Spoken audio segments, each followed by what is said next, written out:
hear the whispers. Hey, why can't my stream see this shit? Dorman, right? Yeah. Then Dorman, shut your damn mouth. Ugh, why do I always get? I have no idea how the streaming works. Hey, So. the kid's got a mean cleave. Give him a chance. Okay, neither do I.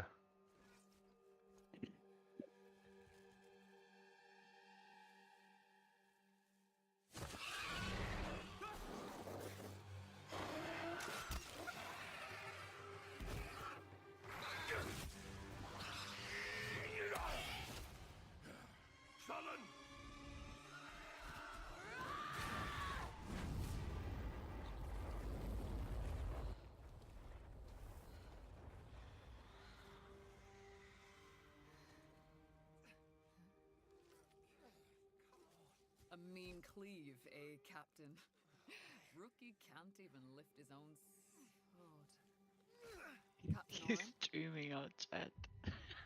Captain? Am I? What the fuck am I? Fuck, where is this? It's here. Rain! Send the signal! What the fuck? Rain! Oh, there we go. Is it on my monitor? Is it working? Come on. Yes. I'm ready. Can you actually see the video? Yeah. No, fuck You it. should put it under Path of Exile too, like everybody else. It's a man. Ah, fuck. Oh man, that's not taking forever. Not.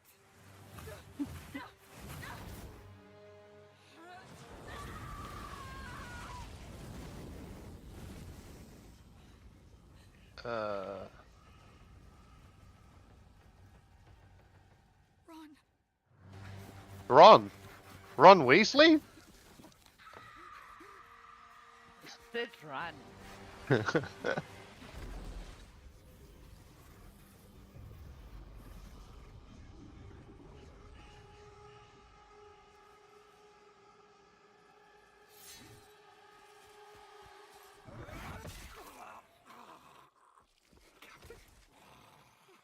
Captain!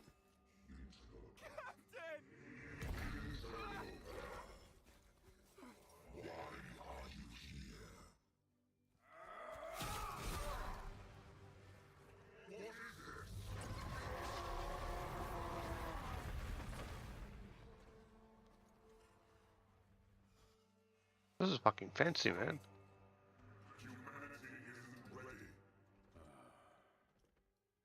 On your feet, lad. Sir, the captain, You'll be fine. Here.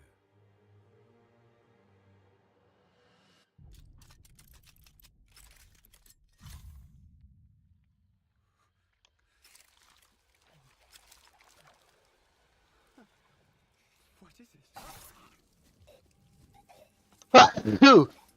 Ugh.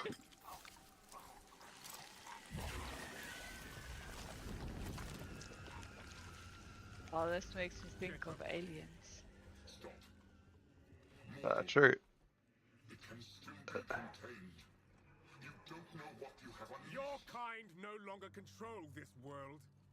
We cannot destroy your body, it's true.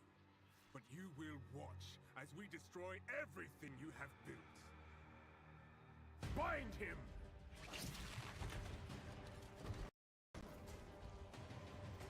Feed. Grow, my child.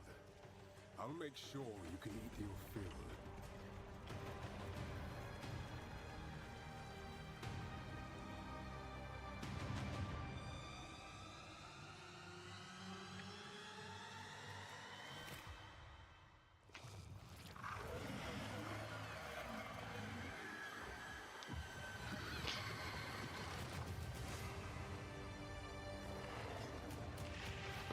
Fuck, that's such a sick logo.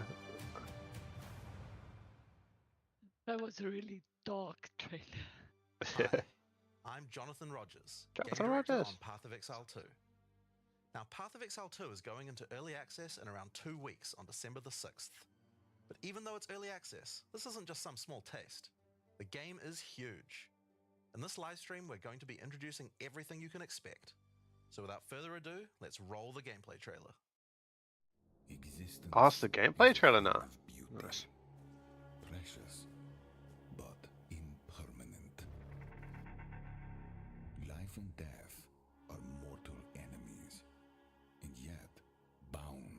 this looks so cool. It does look fucking cool. Continuation of life must be protected at all costs. Some have said my methods are brutal. To this, I say, there can be no salvation without sacrifice.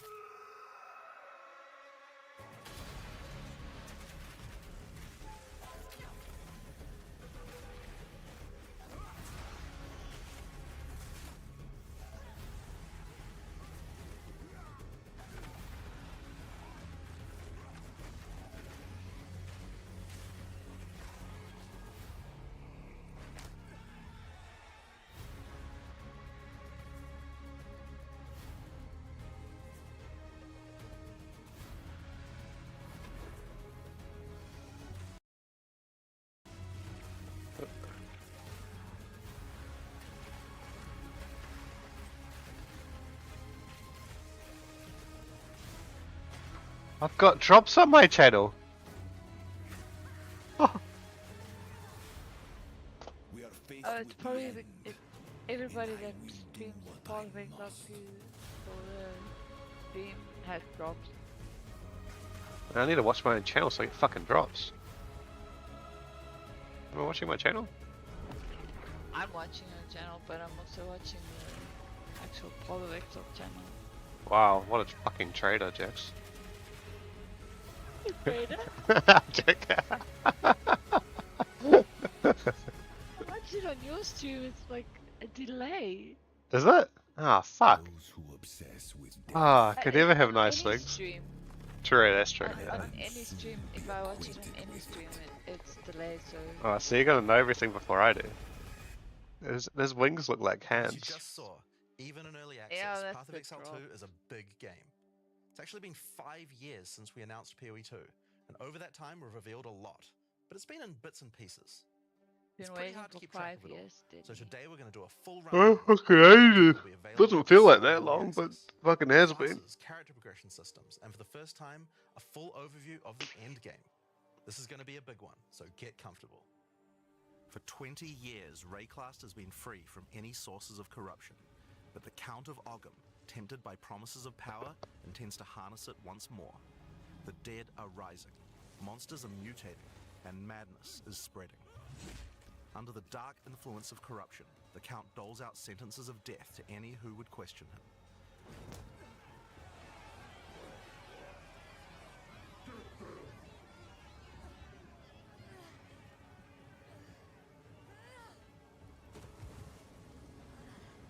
And this is where you find yourself at the start of PoE 2. Explore the dark forests of Ogham. Traverse the barren plains of the Shit, is it just me fucking loading? No, mine also. Mine's lagging. Vasteri Desert. And The whole delve live into the stream, jungle wow. ruins of Utsal, an ancient Val city. There are challenging monsters, hidden ruins, lost camps and treasures, roaming merchants, and of course, unique bosses. I mean, they have No two areas are the same. 142k people watching It this falls to stream. you to track Fuck down yeah. the seed of corruption, the source of all this devastation. On the way, you'll face fearsome monsters, meet strange characters, forge unlikely bonds, and uncover lost civilizations. But first, you'll need to pick a class. Now, Early Access will initially have 6 classes available. Let's have a look at them. The Monk is a fast and furious melee fighter. He dashes in and out of combat and has mechanics that involve building up and keeping momentum. Like all classes in PoE 2, you'll want to use a wide variety of skills to mix and match different combos. To get new skills, you'll first need to find skill gems. Using a skill gem will open the gem cutting menu. Is it just which shows constantly all lagging the for you active too, skills Jackson? available in Or is PoE it just me? Yep. You can choose Constantly, yeah. Ah! Okay, so at least it wasn't just me. So everybody is in the same boat. Thought my net was dying for a sec. It was good they got a screen ready for technical difficulties too.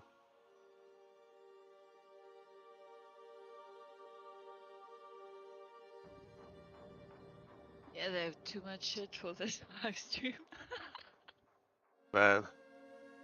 I don't think I've ever seen a Twitch stream taking down my technical difficulties because of the amount of viewers.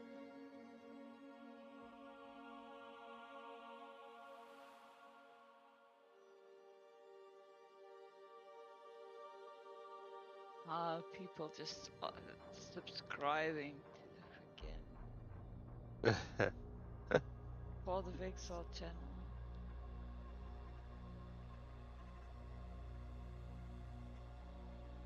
Imagine you have 175k people watching you steady.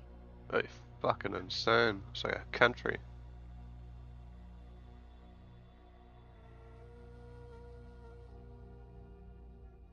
I wouldn't know what to do with my hands.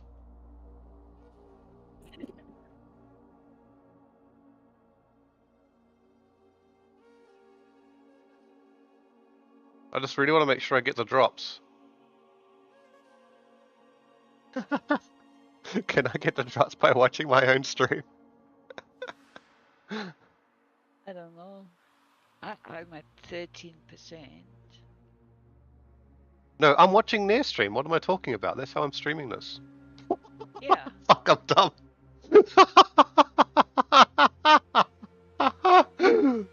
Oh, to be fair, I did just wake up.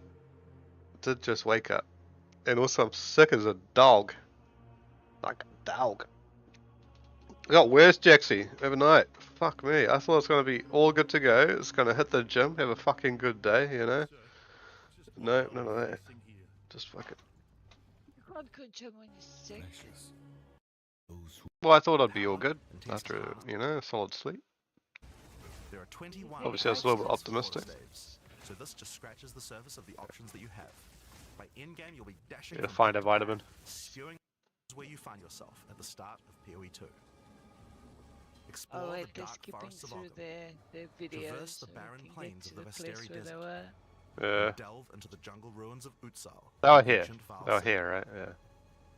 There are Okay. challenging monsters, hidden runes, lost camps and treasures, roaming merchants, and of course, unique bosses. No two areas are the same. It falls to you to track down the seed of corruption, the source of all this devastation.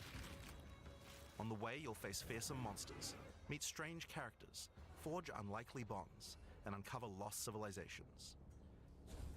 But first, you'll need to pick a class. Now, Early Access will initially have 6 classes available. Let's have a look at them. The Monk is a fast and Which furious class are melee you fighter. gonna try He first? dashes in then? and out of combat The monk. with mechanics that involve Monk, building up for and sure. keeping Because I'm going to dress like one. Like all classes in PoE 2, you'll want to use a As wide well. variety of skills to mix and match different combos.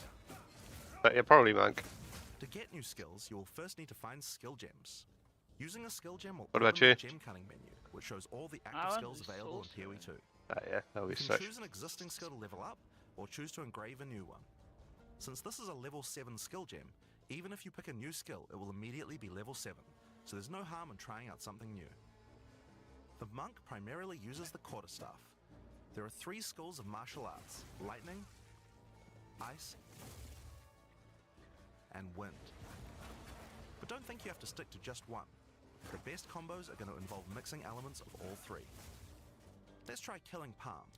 Like many monk this skills, this can be gameplay used to doesn't quickly look take slow. advantage of a specific Nah. situation. No. If there's an enemy on Looks low pretty life, fucking you okay use to me, Killing buddy. Palm to dash to them and kill them Not instantly. everything It everybody also was worrying provides about that, power but charge. Then we could use a different skill to consume that Fuck, power I get charge so for a many much power more charges. devastating attack. The monk also has powerful combo skills. Tempest Bell, for example, is a skill that places Oh, a you're gonna giant drop the resonating bell, the clock Hitting thingy. the bell causes Ah, it that to looks- ring, I dealing don't- damage to not a all fan. enemies around it. Yeah, the You bell. can also do I'm things probably like gonna have freeze to, or but I don't shock really bell, like which it. will add elemental damage to the Like- strikes. put a bell down and hit it. It's like Also just has a variety different of version perks of to empower his staff.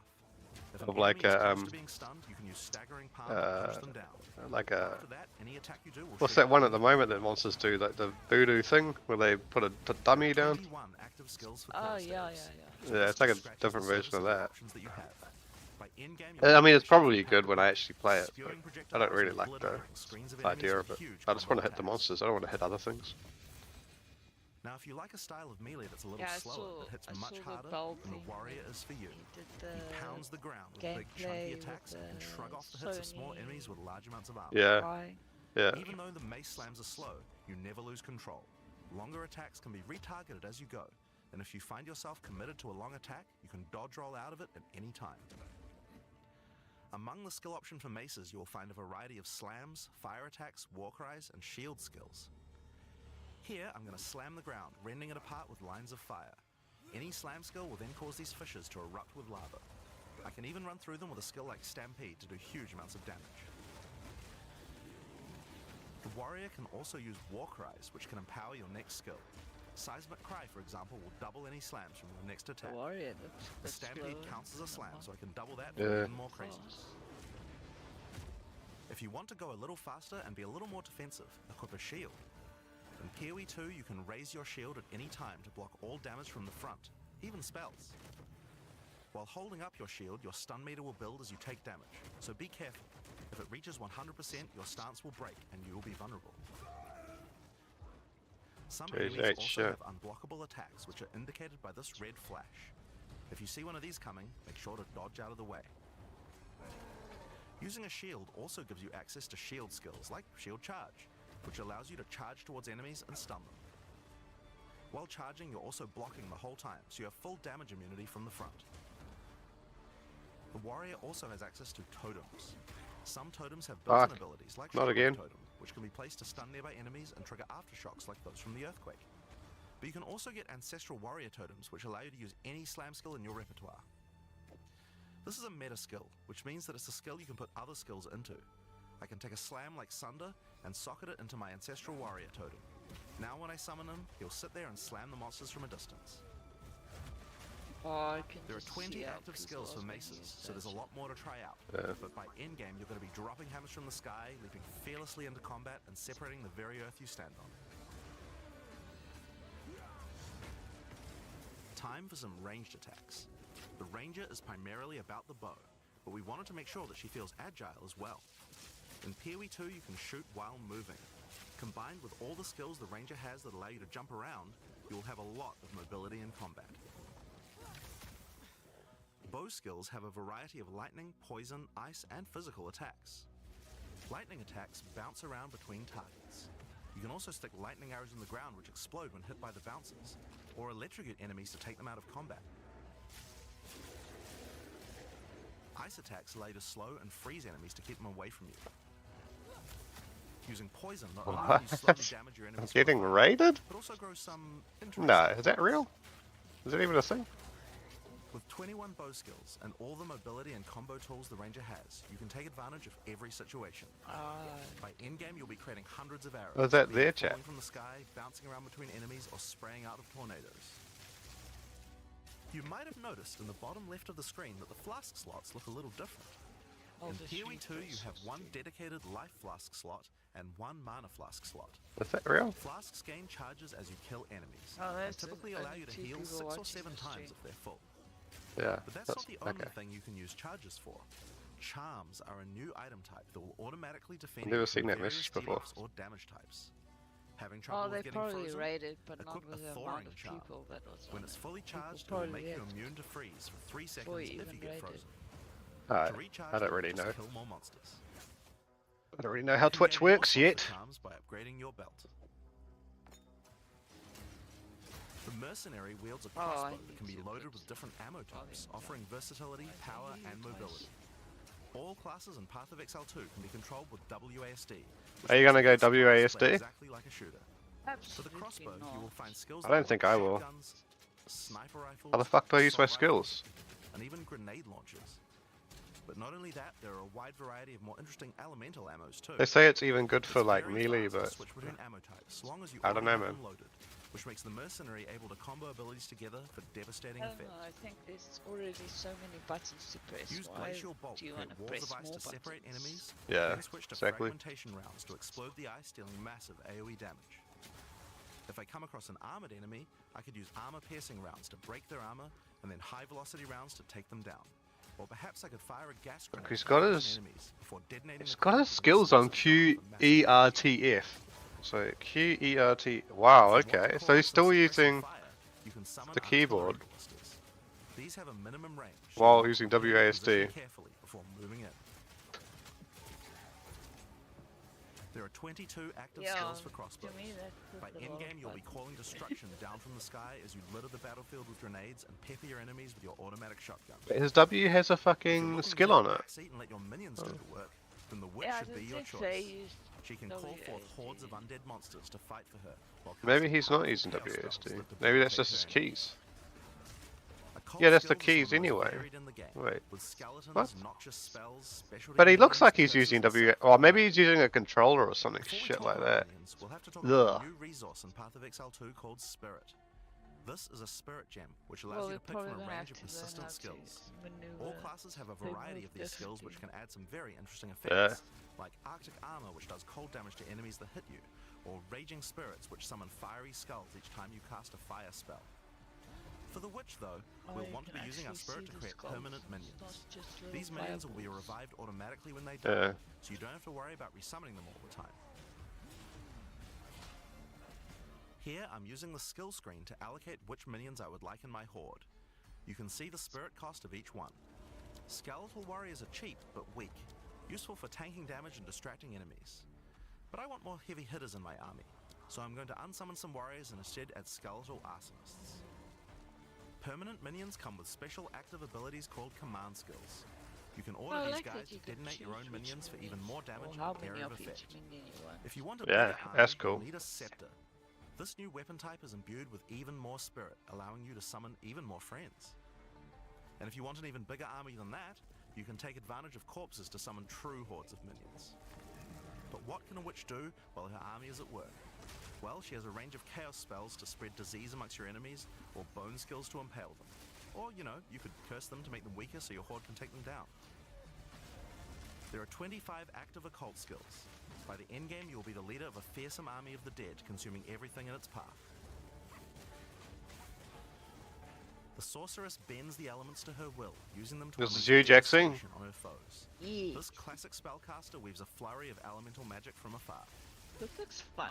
The to me elemental skills anyway. have everything you need to It does more. look- does look good. Fireballs, icy explosions, lightning storms, you get the idea. Each spell is unique and has many different ways to build and combo with others, But I even like between different fastest. elements. For example, Yeah. Flame Wall conjures a burning line that not only damages enemies, but also empowers all projectiles that pass through it. If you place a wall and fire lightning sparks through it, they'll gain extra fire damage. It's a good idea to take advantage of the ability to automatically swap weapons when you use certain skills. Having a special staff with bonuses to fire skills and another with bonuses to lightning skills can really power up a combo like this.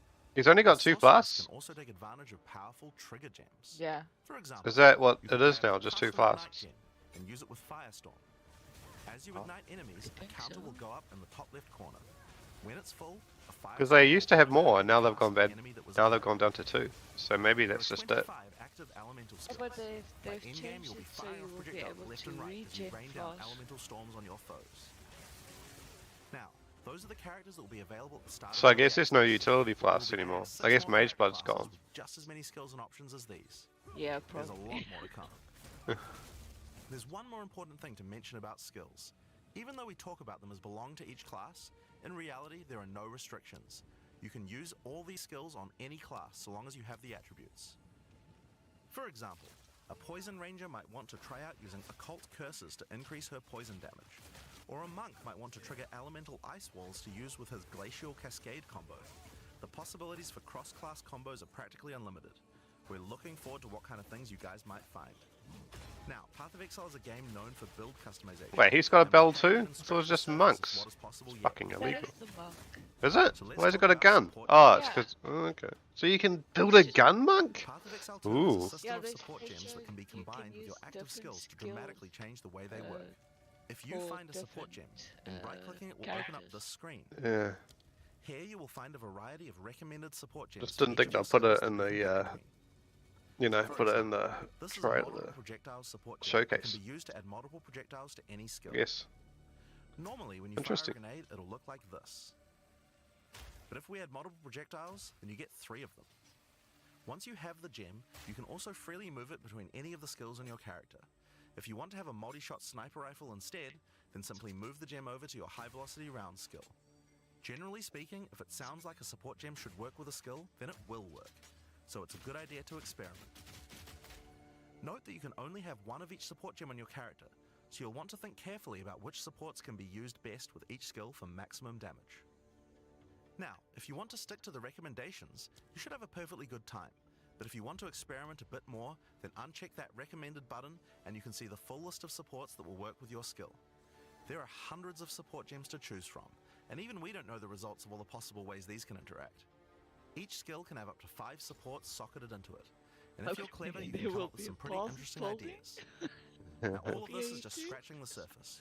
You can make frost vortexes, break people's armor, make minions explode, make skills repeat, make enemies set each other on fire, cull enemies, or pin them to the ground. Supports let you drastically change the behavior of your skills and create your own unique build, or at least follow someone's OP build guide. So, speaking of builds, let's talk about one of the most iconic Path of Exile systems, the passive skill tree. Fuck yeah. Yes, it's huge. There are over 1,500 This nodes looks on there. insane. Now, a lot of people open the tree and can get a little intimidated at first, but try not to be scared. There are lots of options, but at its core, it's pretty simple. Each level you get 1 point to put into the tree. Each class starts at a different location, but they all share the same tree. Around your section of the tree, you'll find relevant bonuses for your character. You should be safe in the knowledge that there aren't many wrong choices here. Almost all the starting nodes will be useful for your character in some way. But if you do happen to make a choice you regret, you'll be able to respec any nodes you've taken by spending a little bit of gold.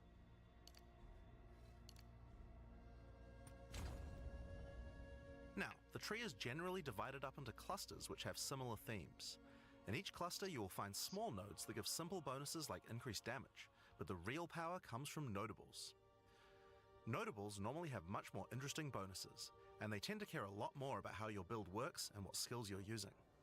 For example, in the mercenary area of the tree, this one gives a 25% chance for crossbow skills to not consume a bolt. And here's one that gives grenades a chance to blow up a second time. This one gives a chance for projectiles to rebound off terrain, as well as giving you some pierce chance to make that more likely. Note that even though this is in the mercenary section, this would work with projectiles from all classes, so there are often reasons to go to different areas of the tree. In order to get between these clusters, you will generally have to allocate nodes in the attribute highways. Attribute nodes allow you to pick which attribute you would like to use, so it's very easy to get points for any attribute that your gear Oh, I might like need. that you can choose. You can change which attribute Yes, you give you for that's half so price at the smart. respec vendor. In addition to notables, you will also find even larger passives called keystones. Keystones have both an upside Oh, they got and CI. a downside, CI's back. and often require changing your entire build to design around them. A great example is Giant's Blood, which allows you to wield 2-hand weapons in a single hand, but doubles the attribute requirements. Oh, that's the old, You can oh use a man. two-hand mace with a shield, That's the or old even dual barbarian wield. skill from D2. You used to be able to do Yeah. that. Or how about Mind Over Matter? Oh man, that's All fucking damage sick. go to your mana pool first before your life pool, but you lose 50% of your Man, mana. I'm really rethinking if I want to go Skills monk like now. these can be tough to build around, but if you're up for the challenge, they can be very rewarding. As we showed you earlier on the Sorceress, you can swap between weapon sets on the fly as you use certain skills. One of the new features in Path of Exile 2's passive tree is that you can choose to have your passive tree change as you switch between weapon sets to take advantage of specific bonuses on the tree. For the Sorceress, you might want to change between fire and lightning specialization. Or you could switch between one-hand and a two-hand setup in order to be able to block boss attacks while following up with heavy hits from your bigger mace. Or perhaps you could have a full curse setup on your witch to debuff enemies before switching to a chaos degen build for maximum damage. If you want to stick with just one So weapon many set, you possibilities. can Fuck. just use these specialization points as bonus points to invest however you like. But creative players will find plenty of opportunities with this system. How many You can times get do you weapon think you're gonna specialization points put throughout the campaign from optional bosses and the quests. points into the wrong For example, weapon? if I manage to defeat the Crow Bell, I'll get a weapon specialization book. There are lots of other permanent boosts available from the campaign too. On the map, you The can see campaign icons looks a lot that more indicate complicated than the any current one. optional encounters you can find. Some of them have permanent character boosts, and others have powerful items. If you're having trouble getting past a boss, it might be a good idea to explore and see what you can find. For example, if you defeat Blackjaw the Remnant, you'll gain a permanent increase to fire resistance. One of the most important finds are spirit bonuses. You can find the first one here in the canopy in Act 1. Defeat the boss boss in this area to acquire a permanent addition of Spirit. The permanent buffs you gain from Spirit are very powerful, and every class will find a use for them, so make sure you hunt down these upgrades. There's one in each act. Now we haven't even talked about the most important element of character progression, items. That's why we're all here, right? Items in Path of Exile can be broken down into 4 rarity groups: normal, magic, rare, and unique. One of the things you're going to want to do as you play through the campaign is upgrade the items you find, and you can do that with currency items. An Orb of Transmutation will allow you to upgrade a normal item to a magic item with 1 mod. You can then apply an Orb of Augmentation to add a second mod, then use a Regal Orb to add a third mod, and upgrade it to a rare. Finally, you can use some Exalted Orbs to add more mods to your rare to a total of 6 mods. Yes, some of the currency will work the same. One of the things we think is really important is to make these options available to use as you play. All the items that add mods are much more common than they were in Path of Exile 1, so that you can use them throughout your campaign. Wait, Exalts are more common? Ah, we want sweet. you to find things on the ground that can be crafted into upgrades much more frequently. As well as making the drop rates on these items much more common, you can also get them by disenchanting unwanted gear at the magic item vendor. If you disenchant magic items, you can build up to an Orb of Transmutation, and by disenchanting rares, you can build up to Regal Orbs. Another important area of crafting items in PoE 2 is sockets. Some items you find will have sockets that can have Ezomite runes placed in them that add more mods to the item. Oh my If I god, insert what the this fuck? glacial rune into my That helmet, sounds it will sick. give extra cold resistance. This This is a great way to solve problems that you have with your build, like resistances or damage. Oh, there's such a better way to do Items that sockets. you don't have a use for, you can take them to the salvage bench in town to work towards an Artificer's Orb. This will allow you to add sockets to your existing items. How many sockets can you Body put armors on and stuff? two-hand weapons can have up to 2 sockets, Okay. while the rest of your armor and one-hand weapons can only have 1 socket. You can also salvage items with quality to create items like armor scraps or whetstones. These will allow you to increase the quality of your items for an up to 20% boost. If you don't want to disenchant or salvage your items, you can always sell them for gold. Gold can be used to buy items from vendors, and we've tried to do a lot to make sure that the items they have for sale are actually useful. Every time you level up, they get more stock, so make sure to check back often. Other vendors You offer can a see the reward. items now? Pay a Okay. flat amount of gold and you'll get a Oh, no. random item of a Random. specific type. This could be a great way to improve your gear, if you're lucky. Gold is also used to respec your passive skills. Take advantage of this system to experiment with your tree and rework it as required. The other thing you might want to use gold for is the currency exchange. This allows you to exchange currency items with other players on an open market, in exchange for a small gold fee. Now, all items in Path of Exile are freely tradable. More gold We fee. never bind anything to your character, except gold. Now, most gear in Path of Exile 2 is randomly generated, but there's another type that isn't: uniques. They are especially rare, each with a handcrafted set of unusual mods which can dramatically change a character's build. They're not just better rare items, they can do much stranger things that can Gamble fundamentally sprint. change your character. Corpse Wade will make any corpses you run through explode into clouds of poison. The Sands of Silk is a body armor that changes your dodge roll into a blink, morphing you into sand as you teleport past your foes. That's sick. Oh, that's really cool. That's really cool. I like that. Because you can blink whenever you want. It's just gonna be like fucking... You look like Night Stalker, you know? Like from We try to make DC. sure that most unique items have a potential use at endgame, even if you find them early on. And as you can see, every single unique item comes with custom art to match. Oh, it's... Oh man, it looks nice. The last character progression system that you can do during the campaign is Ascension. Starting in Act 2, you will come across Ascension trials. Starting tests Act- that you oh, must yeah. complete to unlock your Ascension class. That's pretty similar. We'll explain these trials soon, but first let's take a look at what Ascending can do for your character. Each class has access to 3 Ascendancy classes, but at the start of Early Access, only 2 per class will be available. Ascendancy classes are unique to each character class, so choose wisely. They can drastically affect how you build your character. As a sorceress, you could become a Stormweaver, a master of the elements. Tempest Caller causes elemental storms to be summoned each time you do a critical hit with a spell. With Strike twice, you can stack 2 copies of Shock for more damage, and going deeper into the tree, you can make all your damage types apply Shock. Make a Shock build from any skill. Alternatively, you could become a Chronomancer and command time itself. She literally has the ability to stop time with Time Freeze. Not only that, but she has many other time Jeez. manipulation That's abilities. fucking cool, Using man. temporal Holy She can teleport back to a fuck. previous location, resetting her life and mana back to what it was. Oh, that Or is with fucking Time Seal, cool. She can reset all her cooldowns Oh man. and cast all her spells again. On the Warrior, you can choose between the Warbringer or the Titan. The Warbringer channels the might of his ancestors to gain tremendous power. Using Answered Call, you can summon ancestral spirits linked to each of your totems. With Jade Heritage, you can encase your body in a protective layer that absorbs all damage until it breaks. Warcaller's Bellow allows you to explode the corpses of your enemies. And with Great Wolf's Howl, you can ignore the cooldowns of your war cries. Let all that anger out. The Titan class is all about hitting big. With Earthbreaker, every slam is a chance to create an aftershock. With Crushing Impacts, every hit becomes a crushing blow, which will allow you to stun your enemies with ease. With Surprising Strength, you can take advantage of stunned enemies to deal 40% more damage. As a ranger, you might choose to be a Deadeye, an expert markswoman who can take down foes with style. With Endless Munitions, every attack gains an extra projectile. With Gathering Winds, she gains a small increase to movement speed with every attack, but be careful, she loses them when getting hit. With Eagle Eyes, she will never miss, allowing you to stop wasting all those passive points on accuracy. Alternatively, you could become a Pathfinder, the master of flasks and poison. She can choose from one of several throwable concoctions, allowing her to spend her flask charges to throw explosive bottles that deal various types of damage.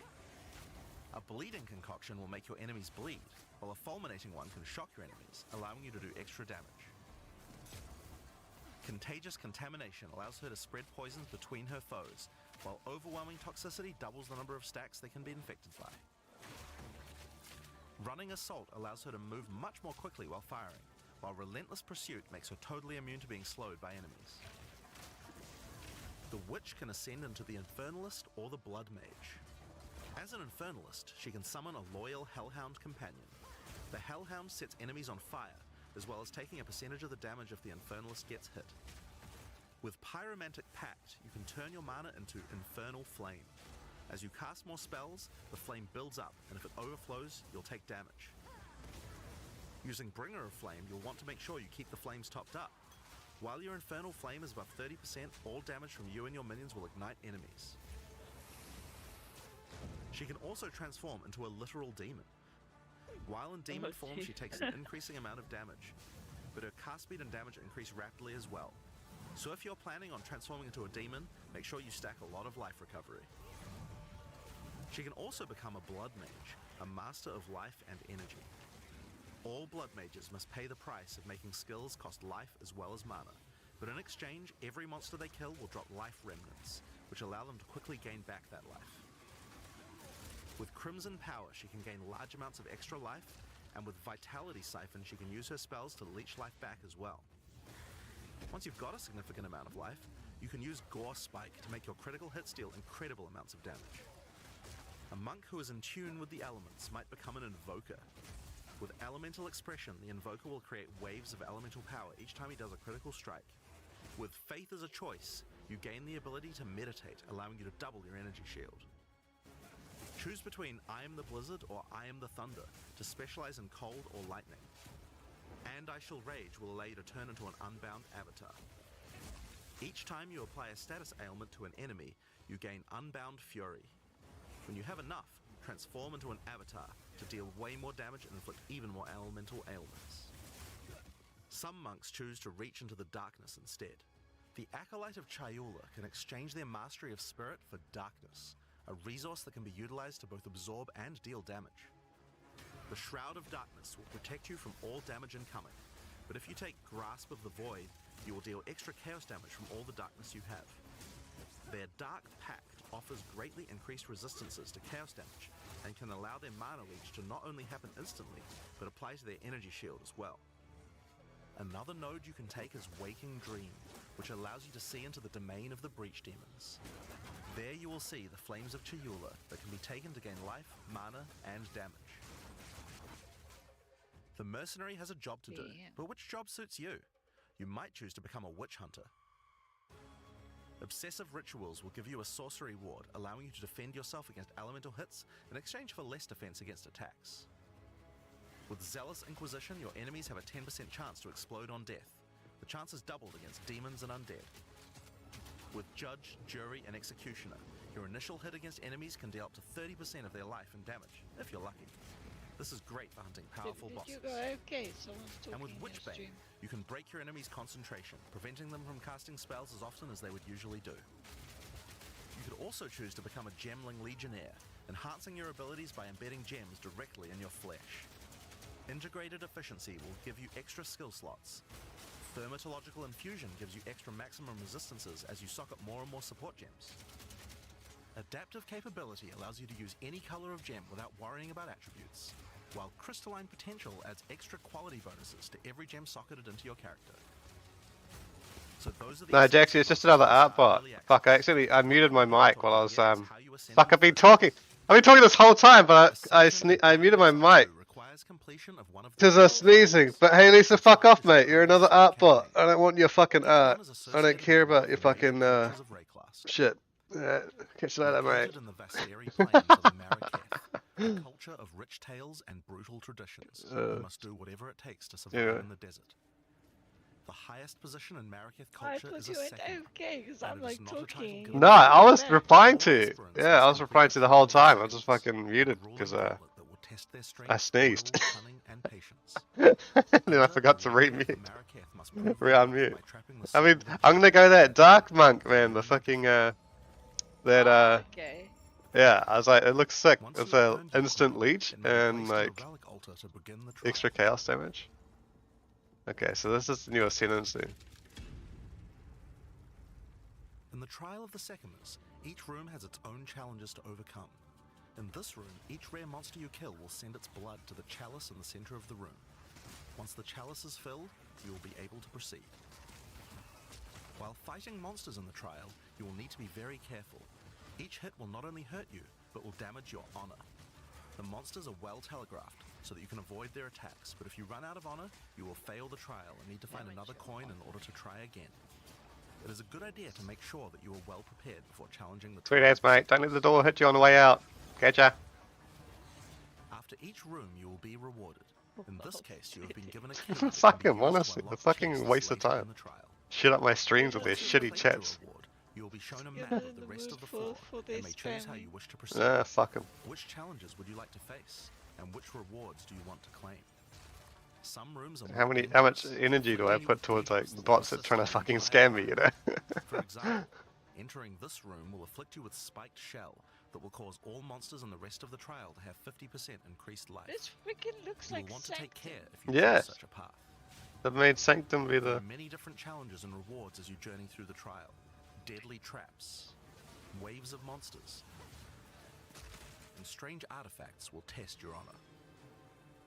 As you progress, you'll be able to gain boons from the Jinn, which will help you on your journey. For example, the Sekima's cloak will revive you once if you die, giving you a second shot at a run. One of the rewards you may find is Sacred Water, an extremely valuable and treasured resource to the Jinn and the Marrakech. Trading it with the Jinn will allow you to receive many benefits. You can recover honor, gain additional boons, or remove afflictions. At the end of the floor, you'll find a powerful boss which will truly test your limitations. In order to ascend, you will need to defeat him.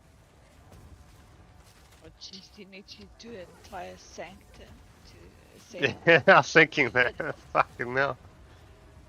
Having defeated the boss, you've earned the right to ascend. But first, the loot.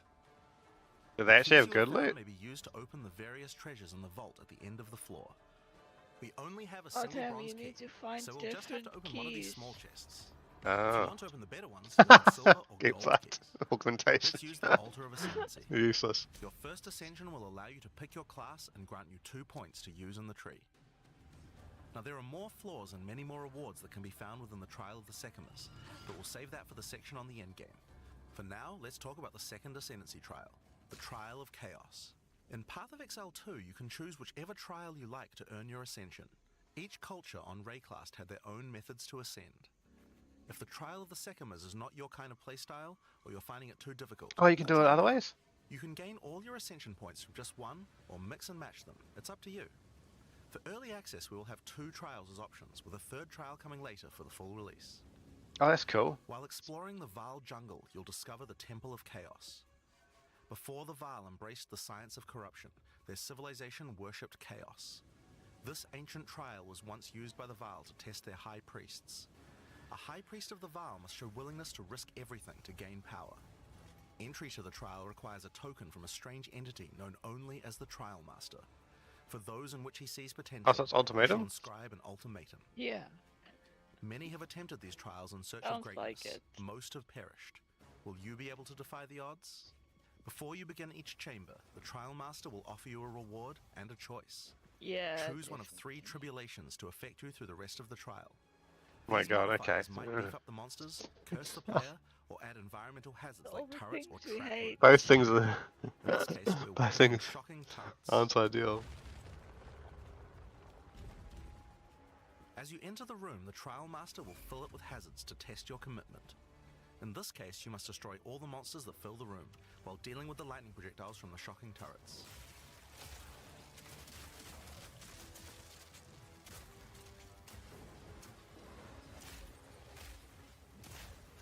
At least it looks fast and you don't have to go through traps.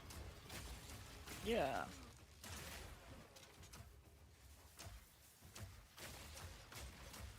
At least you're doing the Sanctum one. Yeah.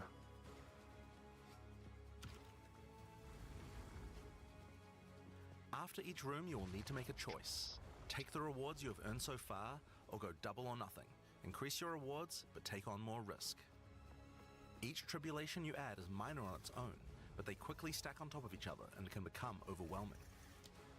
Wait, so I can just skip the reward and just not get more. There are Oh, many fuck types of yeah. Just changes run in through and the skip everything. Each will test your resolve in different ways. This one simply requires you survive for a certain amount of time. Where's the Another standard requires you to circle ones? escort the stone idol through the level as elevators full of monsters Yes. descend to attack you. No. Should you be able to get through the first 3 chambers, you will face your first boss. The order of Oh, the so you have bosses is to do random, 3. and combined with the tribulations you have The selected. first fight boss them though, will sounds like be there might be fucking 9 of them or something. Oh, After shit. defeating the boss, you may claim your rewards. Of course, there are the items, but you also gain the right to ascend. Ah, no, it's just the one boss. Okay, so Already 3 had the trials trial and. of the second Okay. boss that you can claim 2 more points to add to your ascendancy. Oh, nice. Okay then. Now, it's possible to go much deeper. There are more bosses, rewards, and risks to take, but we'll talk more about that when we get to endgame. So how about we talk They about gotta right get now? to in game. Yes! So far, Yes! I've only been showing you footage from the campaign. Finally. Some people would argue that the end game is where the game truly begins. Yes. Something that happens almost every Definitely. time a new action RPG launches is people saying, there isn't enough in-game content. Well, we want to make sure that in PoE 2, people don't Oh feel my that. god. And we actually only Such changed a our fucking development Chad priorities for this Jonathan. recently. The first 3 acts of PoE 2 already take around 25 hours to complete if you're a new player. This is already a pretty significant Oh, campaign. 25 hours. On the other hand, people spend hundreds of hours in in-game each league. If you're a new I player. realized that finishing the rest of the campaign for early access was actually We're a all bad new idea. players when Instead of PoE having acts comes 4 to out. 6 in early access, we could concentrate on Well. in-game and make that great. For new players, a 25-hour campaign is already a huge game with lots of content. But for existing action RPG players, what you mostly care about is all the in-game challenges to overcome. So several months ago, we switched the entire development team's focus over to making in-game content. At the start of early access, there will be 50 bosses and around 400 monster types. But the great thing is, that the rest of the game is like 50 80% bosses. there. We'll be adding content to roughly double the size of the game during early access and into release. Now, in order to make the endgame happen at the same character level as what it would be after we added the rest of the acts, we've added a second difficulty level called Cruel. Yes, where you okay, repeat the that's campaign cool. With all the monsters and bosses leveled up. And of course, new rewards. You can kind of think of it as like a new game plus. It's also a lot faster to get through the content the second time as your clear speed increases. That will take you to around level 65, where the endgame begins. Once we add the remaining 3 acts, we'll be removing Cruel difficulty, so you'll progress straight from the end of Act 6 to endgame. But what is the endgame? Oh. To explain that, I'll hand over to Stuff. Mark. That's who good. can I like tell you that. all about it. Yeah, that's fun to me. Hi, I'm Mark Roberts, game director on Fuck Path yeah. of Exile 2. Well, one thing that Path of Exile is known for is having a lot of distinct in-game content to choose between. Each in-game mechanic needs to have its own progression system, areas, bosses, rewards, and player power that can only be gained from that content. We are going to be adding a lot more over time, but for Path of Exile 2 we decided to start with 7 distinct systems you can progress through. This is the Atlas, and it serves as the core of the endgame for Path of Exile 2. It's infinite and expands in all directions. Now, we are not going to spoil the plot too much here, but corruption from the beast has blighted the land, and your objective is to help fight it. In the center of the Atlas you will find the Ziggurat, a temple in which the Val research the fundamentals of space and time. Here, we can open portals to nearby locations and begin cleansing corruption and finding resources. In order to power the portal device, we will need waystones. Each waystone has a tier which will determine the level of the monsters that you will face. To go to an area, simply click one that is adjacent to an area that you have already completed. Insert the waystone and click Traverse. Portals will open, allowing you and your party to travel to the area you have selected. All the areas in the endgame feel distinct from the locations in the campaign, and we have dialed the randomization up to 11. The monster packs you will face in each map are totally random, and the combination of them can lead to some very interesting combat situations. There are over 400 monster types in early access, and they have a lot of varied and interesting abilities. Depending on which combinations you face, you might find some serious challenges. In order to cleanse the corruption from the area, you will need to defeat all the powerful rare and unique enemies in it. Once you have done that, the area will be marked as completed and you will be able to travel past it to progress deeper into the world. If you die, then the map can no longer be run, and you will have to find another way around to get to the areas behind it.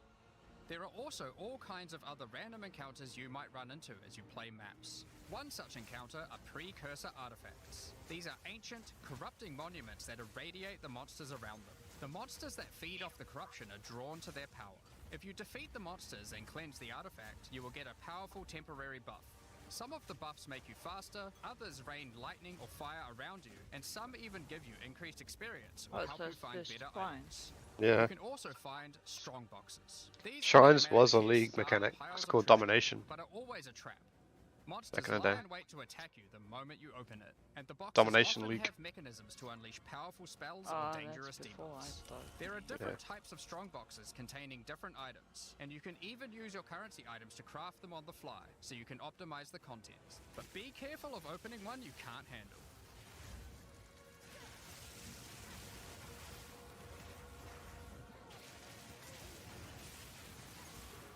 Sometimes you'll discover monsters frozen in essences, solidified crystalline corruption. These dangerous monsters can be broken free.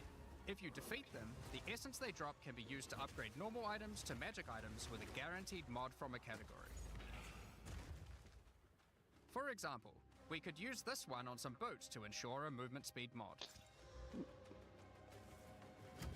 Rarely, essences will also drop that allow you to upgrade magics to rares, adding the guaranteed mod.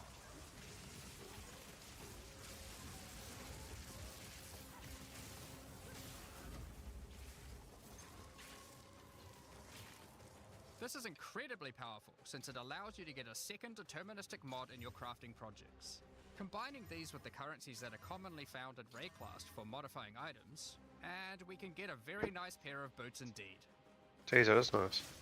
Waystones, like all items, can also be crafted using your currency items. Adding prefix mods will improve the rewards, while suffix mods increase danger. The more dangerous a map is, the more waystones will drop.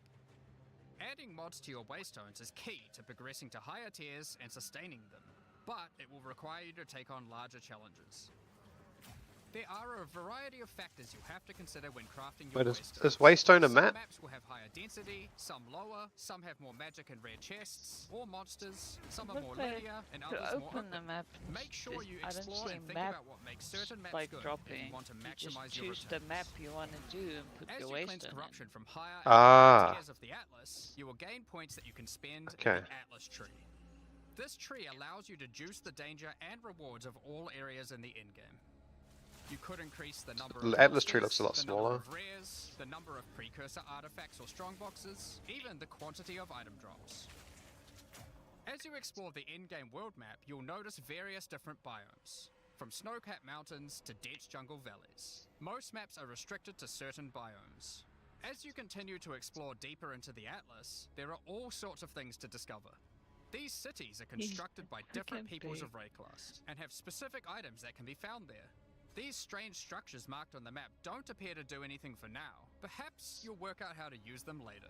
You might find unique maps like Untainted Paradise, an undisturbed island full of beasts that give an extreme amount of experience. You may even find a lonely man just So I can enjoying see. his retirement who will give you a unique item for free.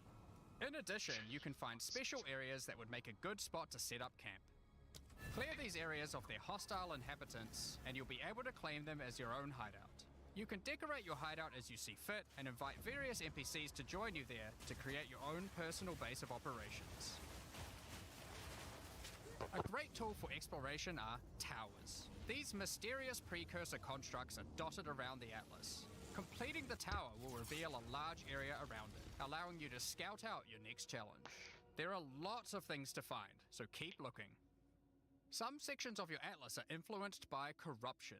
This adds extra modifiers to the maps in the region, increasing difficulty and rewards. Here, slaying monsters in close proximity to each other will cause the vestiges of corruption within them to merge Beyond. together, forming powerful and grotesque abominations. You may have noticed while looking at the Atlas that some of the areas have these icons above them. The icon indicates that the area contains some kind of special encounter. This icon indicates that the area has a powerful boss. Because only 1 in 4 maps contain a map boss, we are able to make them very powerful and very rewarding.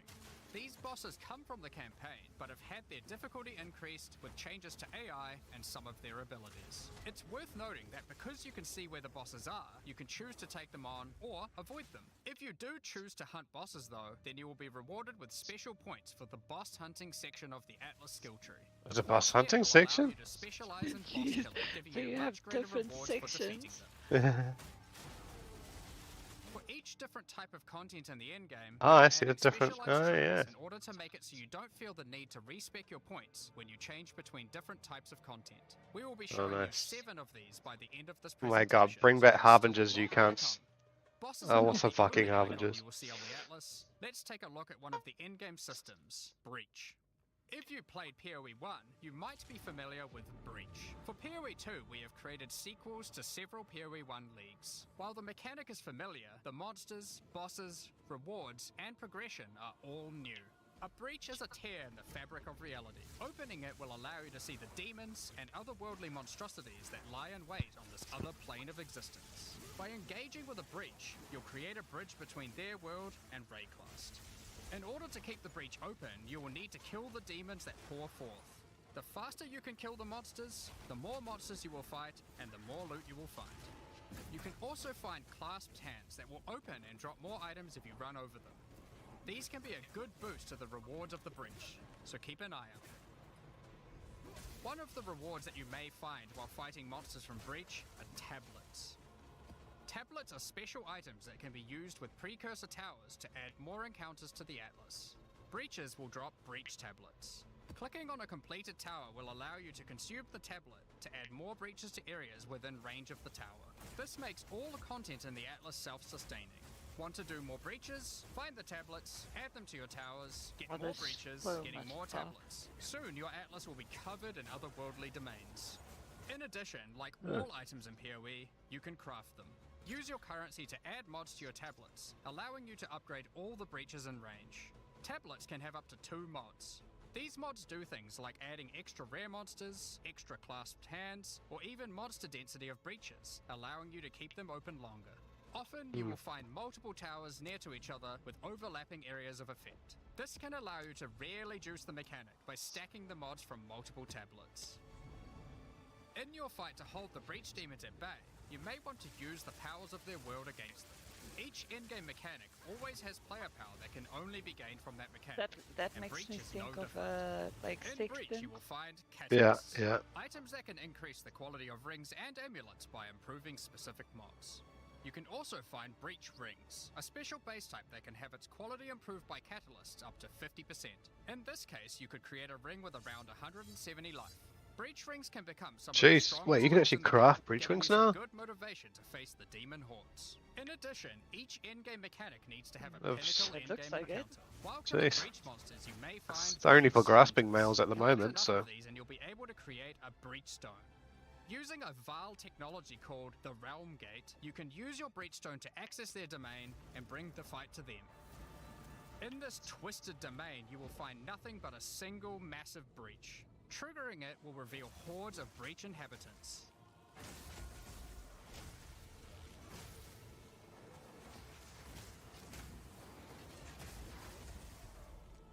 Wait, what the fuck? And should you be fast enough, you will be able to fight their leader, Zesht. We that are one.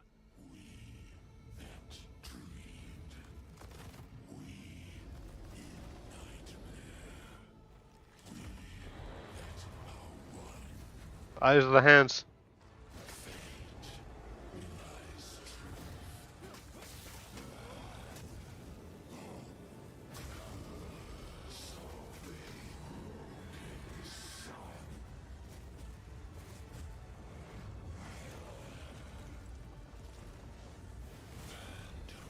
This is just one of the pinnacle encounters of PoE 2. We won't be showing the rest of them, so you will have to discover them for yourself. But rest assured, this is some of the hardest content we have ever made. All of these encounters have specific uniques that can only be found from them, but that's not Yeah, all. that's We fucking still have crazy. the progression system. Especially because you can't die, right? If you die, it's done. Allocate into the breach section of the Atlas tree.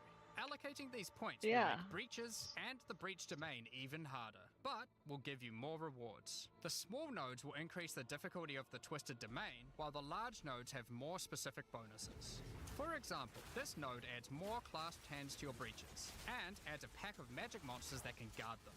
Get some more points and you can allocate Waking Nightmare, which will double the number of splinters you get from clasped hands, and inflict you with a mysterious debuff. In order to earn more points, you will need to defeat Zesht at a higher difficulty, and some rewards from Zesht can only be found by increasing the difficulty of the Twisted Domain above certain thresholds. Defeating Zesht at difficulty 4 will be a challenge indeed, but there are many more threats in Raid class. Manka. Ritual altars are sacrificial sites built by the mysterious King in the Mists. If you encounter this symbol on the Atlas, then you know that the area contains ritual altars. Ritual altars demand tribute. Every monster Please have slaughtered in the harbingers. circle will Please feed have the altar. harbingers. After the sacrifice, I don't want to play a different game. begin the I just want to play PoE 1 and PoE 2. the monsters you just killed will be resurrected by the King of the Mist's dark magic, and you must fight to survive. The tribute you have offered to the altar can be spent to buy powerful items, but they can be expensive. To gain more tribute, you will want to find more altars. Each successive ritual you do within an area will spawn the monsters revived by the previous ones, in addition to the ones you sacrifice next to it. By the end of an area, you will be fighting a truly imposing number of foes, but will have a significant amount of tribute to spend.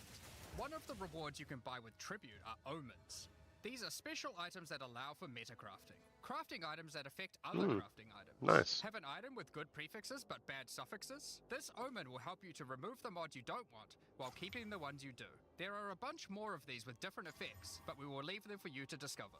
Now don't forget that Ritual will also drop tablets, which can be used to specialize into getting more rituals. If you want to get to the pinnacle boss of Ritual, then you will probably want to use them. They can also be crafted to grant mods, making your rituals more rewarding. The pinnacle encounter of Ritual is the King in the Mists. Feared by the Asmeri people, he is said to have brought eternal darkness to the Wildwood. We won't show the encounter, but just like Breach, there are a range of unique items you can get for defeating him, and you will gain points in the ritual section of the Atlas tree. Some maps have been touched by insanity. Yeah. A mysterious entity has taken a special interest in you. Step through the You are looking just glass and waiting you will for find your harbingers. nightmares coming I to doesn't life. really need a. When you I touch the just. mirror, I'm the scared mists that of they the haven't got area will harbingers spread out anymore. across the area and They fill might your not. mind. You must stay within the mist But to maintain everything else seems so classic, so I can't really see them skipping over harbingers. But Everything you kill will increase the rewards that drop. I'm really worried. However, the deeper into the mist you travel, the stronger the monsters are. Be careful not to overstay your welcome. Rare and unique enemies will become So they vessels for the scale. terrifying demons, who will manifest out of them to unleash powerful attacks on you. The mist also offers a strange crafting material, distilled emotions. By combining these emotions, you are able to instill your amulet with a notable from the passive skill tree. This is Oh, like yeah. gaining So an these are extra anoints. magic point for free, attached to your gear. They are also particularly great because you don't have to traverse the I tree to guess get there's them, no allowing blades. you to get off-class bonuses that would normally be much Yeah, harder true. to get. Bah. Distilled emotions can also be used to instill your in-game maps, applying Delirious to them and adding additional difficulty and rewards, allowing you to further juice your in-game maps. The tablets you can find from Delirium can be used to further improve it, increase pack size, make the fog dissipate slower, or improve your progress towards the pinnacle encounter of Delirium. Speaking of which, every now and then you will find simulacrum splinters. The mysterious entity will create strange encounters based on warped versions of your own memories. Monsters and simulacrums come in waves that get progressively more difficult. You will receive loot at the end of each wave, and you will have to make the decision to leave now or continue on, facing up against even tougher foes from the mist. The bosses you will face as you get deeper into a simulacrum are truly terrifying. If you can complete a simulacrum, you will gain points for the Delirium section of the Atlas skill tree. Next up, we have Expedition. Fucking bit of the Harbingers you can't. Occasionally, while clearing Corruption, you will encounter these Kalguran settlers. The Kalgurans have discovered ancient burial sites with lost Verisium artifacts, and they want you to help dig them up with explosives. The Kalgurans have marked the locations where the relics can be found. Place explosives as best you can to dig up as many as possible. There is just one problem. Corruption has brought the corpses of their ancestors to life, so you might have to do a little cleanup before you can reclaim the artifacts.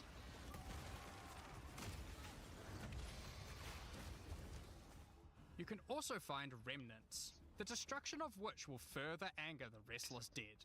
Each one you blow up will make the subsequent monsters more powerful, but also more rewarding. Danig, Rog, Tujin, and Gwenin will exchange the artifacts for useful items and runic magic. You can also find tablets to increase the number of expeditions and the rewards. This one increases the radius of explosives, while this one increases the number of remnants you will find. Eventually, you might discover a logbook. These are special maps full of buried treasure and relics, essentially one giant dig site.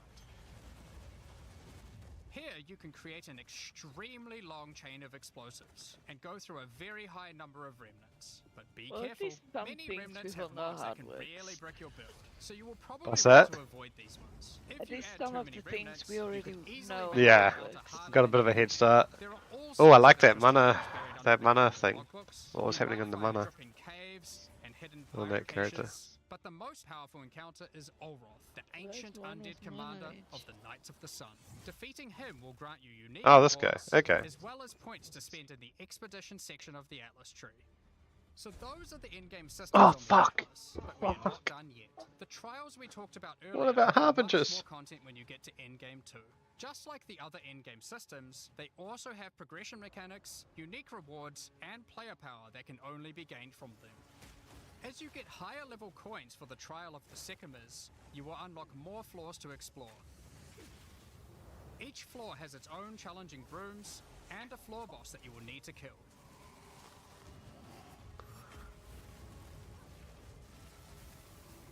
There are 4 floors in total, leading to another pinnacle boss at the end of the last floor, which can only be accessed at endgame. The Trial of the Sycamores is where you'll find jewels, which you can socket into your tree. These are like passives that you can craft with your currency items. They can be really powerful as they allow you to stack modifiers that may not be easily accessible on the tree normally. This jewel gives lightning damage and shock chance, for example. There are quite a few jewel sockets on the tree, so it's possible to gain a lot of power here. There are also other types of jewels that don't provide any bonuses themselves, but affect other passives surrounding them. This jewel increases the effect of small nodes and radius by 25%. With careful placement in the tree, you could get a significant amount of power from it. There are also unique jewels available with very interesting effects, but you will have to find those for yourself. In order to push further into the trial and uncover the secrets of the Maraketh, you will want to take advantage of its progression system, relics. Relics are items that can be placed in the relic altar as you start the trial. They give special bonuses that affect the trial, making it easier and increasing its rewards. Of course, you can craft these with your currency items, making them even stronger. If you can complete the entire trial overcoming all 4 floors, the final boss will reward you with one of many unique relics. These relics will be consumed when used on your next run, but can reward you with unique and powerful items. For example, this is the Last Flame. If you use it, you will have only 1 honor for the entire trial, so you will need to do a completely hitless run. The Trial of Chaos also extends into the endgame. As you gain inscribed ultimatums of higher and higher levels, the number of chambers that you can go through increases. In true Val style, this allows you to take even more risks for even more rewards. At endgame, you can progress through up to 10 chambers with 3 bosses on a single run. Stacking 10 tribulations on top of each other will make this a significant challenge, but it's worth it. The Trial Master will tempt you with items of the Val Empire, such as Val Orbs. Val Orbs are powerful crafting items that corrupt your gear with random mysterious outcomes. Corruption prevents an item from being modified further, so it has to be the last step of your craft. But it's also the most impactful one. For example, if you use one on your body armor, it might add a new powerful enchantment, or it might re-roll up to half of its modifiers. Val Orbs also have the ability to add a socket, allowing you to bypass What? the normal restriction of how many Jesus, sockets an okay. item can have. A body armor could get up to 3 sockets this way, allowing for a significant number of mods. Val Orbs can even modify uniques. Adding enchantments or sockets to uniques can make them incredibly powerful, but there is a good chance that you will break them as well. The Trial Master will also occasionally offer you soul cores. Originally formed by Chaos, the Val sought to replicate soul cores through human sacrifice rituals and blood magic to power their civilization. Human Soul cores are sacrifice powerful rituals. socketable items, with mods that cannot be obtained from regular runes. Like all endgame content, there is of course a pinnacle boss. The final chamber will drop keys to this mysterious door. Some say this is where the Trial Master himself resides. Perhaps you are willing to take the risk to find out. Had enough yet? Because there is still just one more thing. The most difficult content in Path of Exile 2. While mapping, you might come across this fortress that has emerged from underground, surrounded by an enormous maze riddled with danger. Is the maze labyrinth? preventing something from getting in, Is it- or something getting out? This fortress is of ancient origin, and its construction has similarities to the towers and tablets that you have been using on your journey through the endgame. It is clear from the entrance that there are 3 keys required to enter. Local factions are vying for access to the fortress in order to seize the power they believe will be inside. Each of the faction's leaders have managed to get their hands on one of the keys, so you will need to defeat them. Each faction is led by an Uber Act boss. You can see one of them inhabiting the city, but in order to Uber fight him, Act you will boss. first need to defeat their 2 lieutenants in the adjacent zones. These conquerors. Be careful. If you fail against either of the lieutenants, or to kill the leader, they will move on, and you will need to find them again. Kill all the Uber bosses and you will gain access to the fortress. We aren't going to spoil it, as we can't wait to see you guys attempt it for the first time. But is there a tree you get points in after killing it? Of course there is. This is Is Path it of Maven? Exile. There is Fuck, I always don't know. another tree. So these are your challenges for PoE 2. As you can see, this project is crazy huge. Way bigger than even we expected when we started out. But how do you gain access?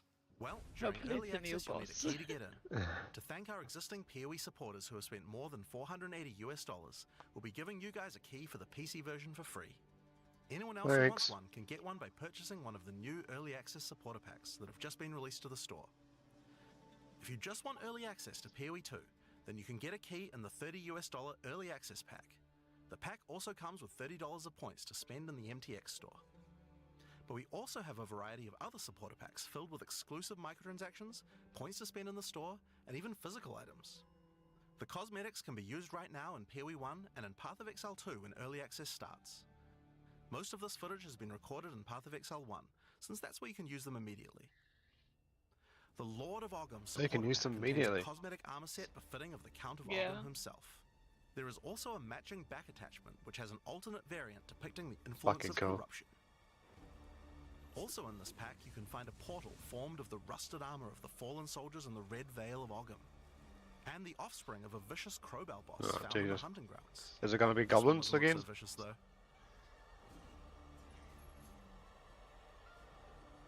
On top of that, you'll receive the Iron Count's Y-hander to apply to your one-handed or two-handed swords. For those who are wanting to decorate your hideouts with fond memories and tales of Path of Exile's history, you will also get a series of hideout statues.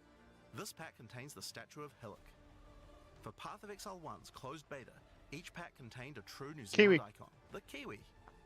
Following this tradition, all packs in this series will also contain a new themed Kiwi pet. The pet will loyally follow you into battle, but run away at the first sign of trouble. Kiwis are so funny how they run. Become the ruler of the desert with the King of the Faradin supporter pack. Show your mastery of traversing the sands of the Vasteri Plains. The body armor will allow you to glide along the ground with ancient sand magic. Now each armor set comes with body armor, boots, gloves, and helmet, but the boots are covered in sand. If you'd prefer to show them off, you can turn the gliding off if you want. The accompanying back attachment equips you with 2 powerful pillars that can control and manipulate lightning. They will periodically release their energy in a powerful blast while in town, and hover in a circle around you, arcing lightning between them, forming a barrier of energy. Replace the appearance of any bow with the Faradin's Glory skin. Or replace the appearance of a spear with the Tyranny's End spear skin. This spear skin can be applied to staves and war staves in Path of Exile 1. If you want to truly show your worth as a king of the Faradin, then you definitely need your trusty, moving, entire city fortress known as the Dreadnought to New travel hideout? across the Vasteri Plains. That's In Path of insane, Exile, you can actually. decorate your hideout however It's you want. fucking There's insane. no exception here. It comes with a variety of thematic elements to use, or use decorations from elsewhere in the game. Additionally, you will get the Deshret's Blessing level up effect. The King of the Faradin Kiwi pet. And last but not least, a statue depicting the Vaal Oversoul from Path of Exile 1. For those who don't know how supporter packs work, each pack comes with all of the cosmetics from the previous tier, so you'll get all the items from the Lord of Ogham supporter pack as well. The Thaumaturge of the Vaal supporter pack features an armor set and back attachment themed around the Vaal and their pursuit of science and progress. You can find the Soul Core weapon effect in this pack, which causes thaumaturgic energy harnessed from sacrifice to spill from your weapon. This pack also contains Doryani's Idol. It replaces the default appearance of any foci to an ancient relic once used by Doryani, and this can be applied to shields in Path of Exile 1. That's not the only Vaal weapon you'll find. It also contains the Wand of the Thaumaturge skin, and the Royal Sacrifice Dagger skin. You wouldn't think to put sacrificial gems on a Kiwi, but the Vaal did. Thaumaturge of the Vaal supporters will receive the Thaumaturge of the Vaal Kiwi pet, and the Statue of Dominus. This is also the first pack in the series with a physical item. When purchasing this pack, you'll receive a Path of Exile 2 logo t-shirt, but if you don't want one, you can opt out in return for additional points to spend in the store. Becoming a Warlord of the Karui supporter will grant you an armor set and back attachment, adorned in jade carvings and iridescent feathers resembling There's some gold. moldy carvings on it. Enough to even impress the ancestral gods, specifically Tukohama, the Karui god of war. Overkill, you say? I think the Karui people would disagree. Why not drop a gigantic totem on rare enemies you slay to crush them to a pulp? Replace your crafting bench in your hideout with the Ancestral Canoe crafting bench, where Ancestral Chief Mata will summon a giant canoe manned by Karui warriors to aid in your crafting desires. We must all start somewhere. You'll also get a pair of weapon skins. Equip Akoya's Felling Axe skin to your one-hand or two-handed axes, or Tukohama's Crusher to your one-handed or two-handed maces. A true Karui warlord is always accompanied by their trusty Kiwi. Equipped with armor and harnessing ancestral magic, they make the perfect sidekick. Once one of the most feared beings in Everybody's just gonna Rayquest, run around Malachi with was the slain by Kiwis. a powerful Yeah. exile. May the statue commemorate the virtue of Exile's past, present, and of the future. GGG, like single-handedly saving Kiwis from extinction. You'll want to look good in real life too. By becoming a Warlord of the Karui supporter, you'll also get a Path of Exile 2 hoodie. Our final tier of supporter pack in this series is the Liberator of Rayclass supporter pack. The Liberator of Rayclass But you armor know set that and looks back attachment pretty. come made with the finest materials in $480, Rayclass, but and much. shattered glass mosaics suspended in divine power. Oh, Set up your base of operations in the Beacon of Salvation hideout. Why restrict yourself to just one island when you can liberate more? The Beacon of Salvation hideout comes equipped with your own collection of small islands and personal operators of boats that you can use What? to row between them. Just walk to the piers, click a boat to enter, and navigate as you choose. Decorate each island as you see fit to best represent your well-earned hideout. oh my god, there's gonna be some people who are Everyone loving in Ohio this. could use their own boat. Why not have some races? What? Also You get can the have boat Winds of races? Twilight portal effect. I think A I beautiful wanted to go mosaic piece of boat art that races. shatters and reveals a gateway to your desired destination as you approach it. As you walk away, the glass magically reforms back to its original form. Rule in style with the Throne of the Ruler map device. Sure, This map device can create portals to in-game maps, but it also comes with a throne you can sit on to oversee your growing kingdom. Look down on the plebeians running your maps. Jeez. Being a liberator, though, is not just about sitting on your throne all day. If you do decide to join the fight yourself, you can leave a high priest in charge as your second in command. Liberator of Rayclass supporters will also get a set of varied weapon skins. The Light of Divinity Scepter skin, the Deliverance crossbow skin, the Justice flail skin, and the Redemption shield skin. Once again, you'll have an accompanying Kiwi, and of course a statue depicting one of the most iconic events in Rayclass's history, the battle between a powerful exile and Kitava, the Insatiable. With the help of two deities, Sin and Innocence, the exile was able to defeat him once and for all. This supporter pack also contains the Path of Exile 2 art book. This 215-page full-color art book includes a huge amount of amazing concept art and lore produced during the long and exciting journey of Path of Exile 2's development. And finally, Path of Exile has a tradition of letting the community participate in designing game features. For Path of Exile 2, we'll be adding the Twilight Order foil reliquary. By becoming a Liberator of Rayclass supporter, once Path of Exile 2 is released, you will be able to select any unique item you have found and be able to drop it from the reliquary. Once players have submitted their items, keys to the reliquary will start dropping, and other players will be able to find foil versions of uniques that you have submitted, along with a message for the lucky player. The more players submit the same unique, the more chances there will be for the reliquary to drop them, so choose wisely. Now, almost all of these items are available to use in PoE 1 right now. There are a few exceptions where the item class clearly doesn't exist, such as crossbows or flails. And there are also a few microtransactions on weapon types that are unavailable in PoE 2 at the start of early access. Once classes that use those weapon types are added, those microtransactions will be available to use. If you can't decide which supporter pack to choose yet, you can always start with the early access supporter pack that just includes a key and some points to spend in the store. Then you can upgrade to any of the following tiers at a later date. These supporter packs will be available for purchase throughout early access. We'd really like to thank you for your ongoing support. Without you guys, Path of Exile 2 could not have happened. Nah. Stick around. Oh, I hope not, because I spent more than 480 in my time. Well, I don't know if it's I don't know if it's 480 USD. Surely I have. I think I have. I've not spent that much. I've probably spent like $300. Yeah. I guess I'll have to just check if I get a key. Alright. To the post-show discussion and Q&A. I hope you all enjoyed what you've seen so far. It's been pretty exciting for us here as well, as you guys have been inspired already just watching things. And you're already cooking a new ascendancy class. Yeah, for sure. We've got to do design whenever you can. Yeah. Absolutely. There's been a few fun moments here already. But I'm your host, Ziggy D, and I'm joined by Jonathan and Mark to talk about everything you've seen. Honestly, it's so much. I mean, we were really keen to make sure that when we went into early access, that people didn't feel like it was just, limping along and kind of, just like a minimal amount of content. We really wanted to kind of blow people away. So hopefully people feel like, there is enough content. Just ask them about Harbingers. How do I ask them a question? Harbingers!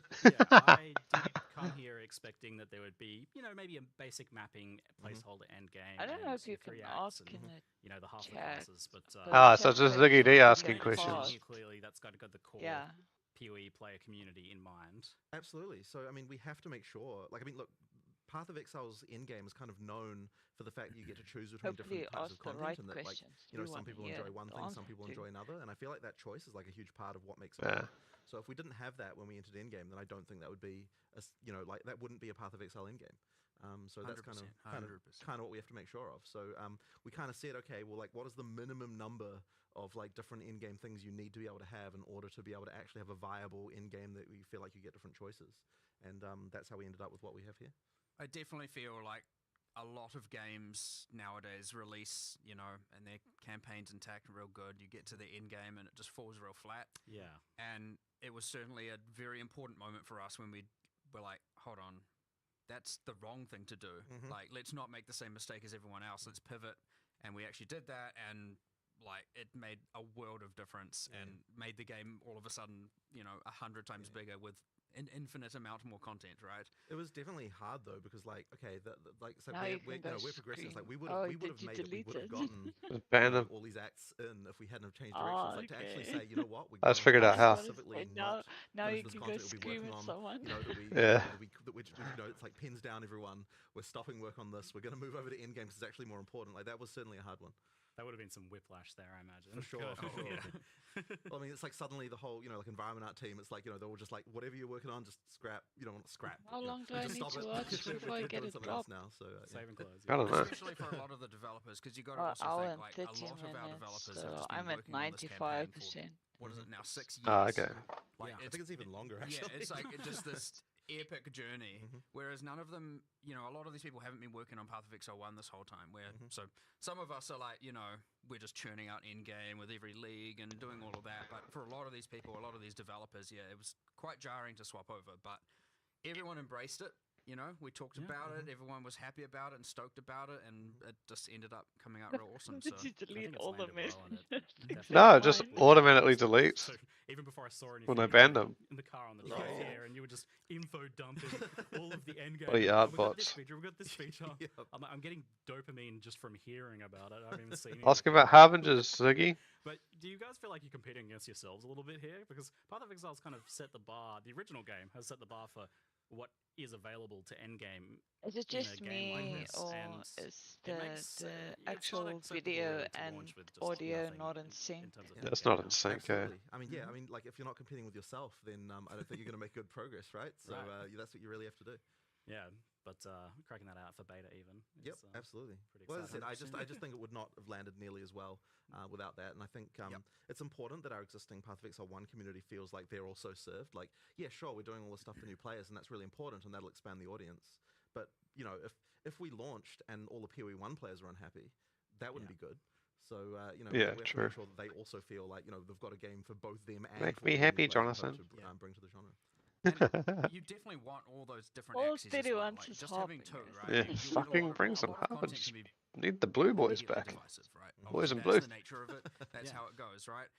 And so I'm you supposed to get have my all fucking these mirror different shots if there's no avenues Harbingers. because there are different players who like different types of content. Yeah. So if you're just like, here's your one end game system, well, like that immediately one. then there is a portion of players who are just like, I don't want this, right? And so having all of these options that's is also like a question. ultra key, and that is what Path of mirrors Exile 1 gonna has taught be us. in PoE too? And again, it's True. like I'd say lessons. At least learned, ancient orbs, so I can get a genre, mage and blood. It is expanding in other games and stuff, but yeah, certainly as you said, competing with ourselves. Yes, PoE 1 has like 40 axes, and we've got 7 really good ones here, and obviously more to come. But 7 is a lot, mind you. Especially when it's all like people have to learn a lot of things again. It's going to be very interesting to see how long it takes people to do the kind of difficulty 4 pinnacle content. It's like we have to. It's honestly like we actually don't even really know because like you never know what people are going to find in terms of builds and so on. Like I'm just hoping gonna go it'll make take myself people a some while coffee. to I still be have able my to work headphones it out, on, so I but, can hear you you never know. speak. Maybe Sweet, end all of day good. 1 people just be like, oh yeah, easy, no problem, mate. Could be what it's like. We have a few people that are doing that sort of thing. I saw like a solo self found level 100 in 24 hours or something. Jeez, okay, we got this is where we've got it now, is it? So but I imagine there'll be a little bit of a soft reset there for people. For sure. A There's stuff to relearning learn. period. There's stuff to learn. And I mean, PoE 2 has changed a lot over the years, so more than 5 years of development now. And what was that initial pitch when PoE 2 was first put forwards, like as to what it's going to be? Because it was much smaller in scope originally. Yeah, so when we started, it wasn't even a sequel. It was just we're just updating the character rigs, and over time, it kind of feature creeped into a proper sequel. But the thing that we were saying is, whenever we were talking about it, and I guess this is the main thing, is that we're like, okay, when we make an area here, it needs to be that there's like a theme for it. It feels unique from everything else. We're not going to just like have recycled stuff like within the campaign that just feels like, oh, we just took this area and modified it slightly. Each one's got to have its own stuff. It's got to have monsters that were like carefully thought about that like, fit in with the world. And it's got to have bosses that are actually like good tier quality, and every area is going to have one. So those decisions have kind of been things that have meant that they really raised the quality bar to a level that took us way longer than we even really expected. Like those things there, just like it's huge, right? Like honestly, I feel like we underestimated significantly what it would take to deliver that level of quality. I remember really early on, a battle I fought for, and I mean like way back, was like, if you think back to, say, Diablo 2, which obviously still holds a lot of, power in terms of design motivations and philosophy and stuff within the company, you get things like the super uniques, and PoE 1 did them, and it's just like, here's a boss with 1 or 2 skills.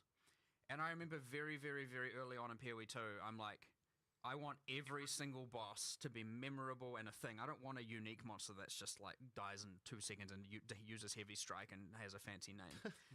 And I remember, I even got some push. Poor Caleb. I remember getting some pushback at the time and thinking like,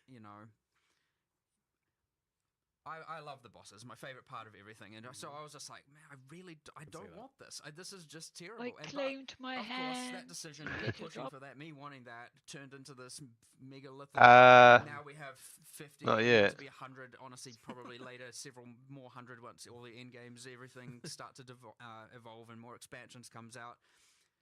And I'm like, we maybe just made, 100 times more work for ourselves, but 100% bloody worthwhile, because I'd say those bosses are one of the main, attraction pieces of the game. And anyone who plays it is just like, holy crap, those boss fights are amazing.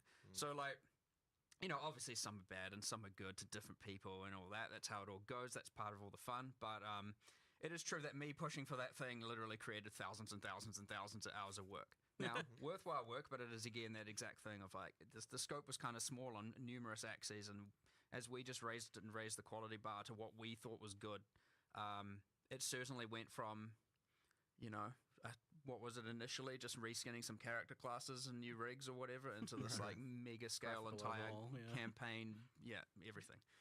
But full standalone separate game. Fun other anecdote, since we went out of that territory. It was originally codenamed Project Chimera. What? I don't.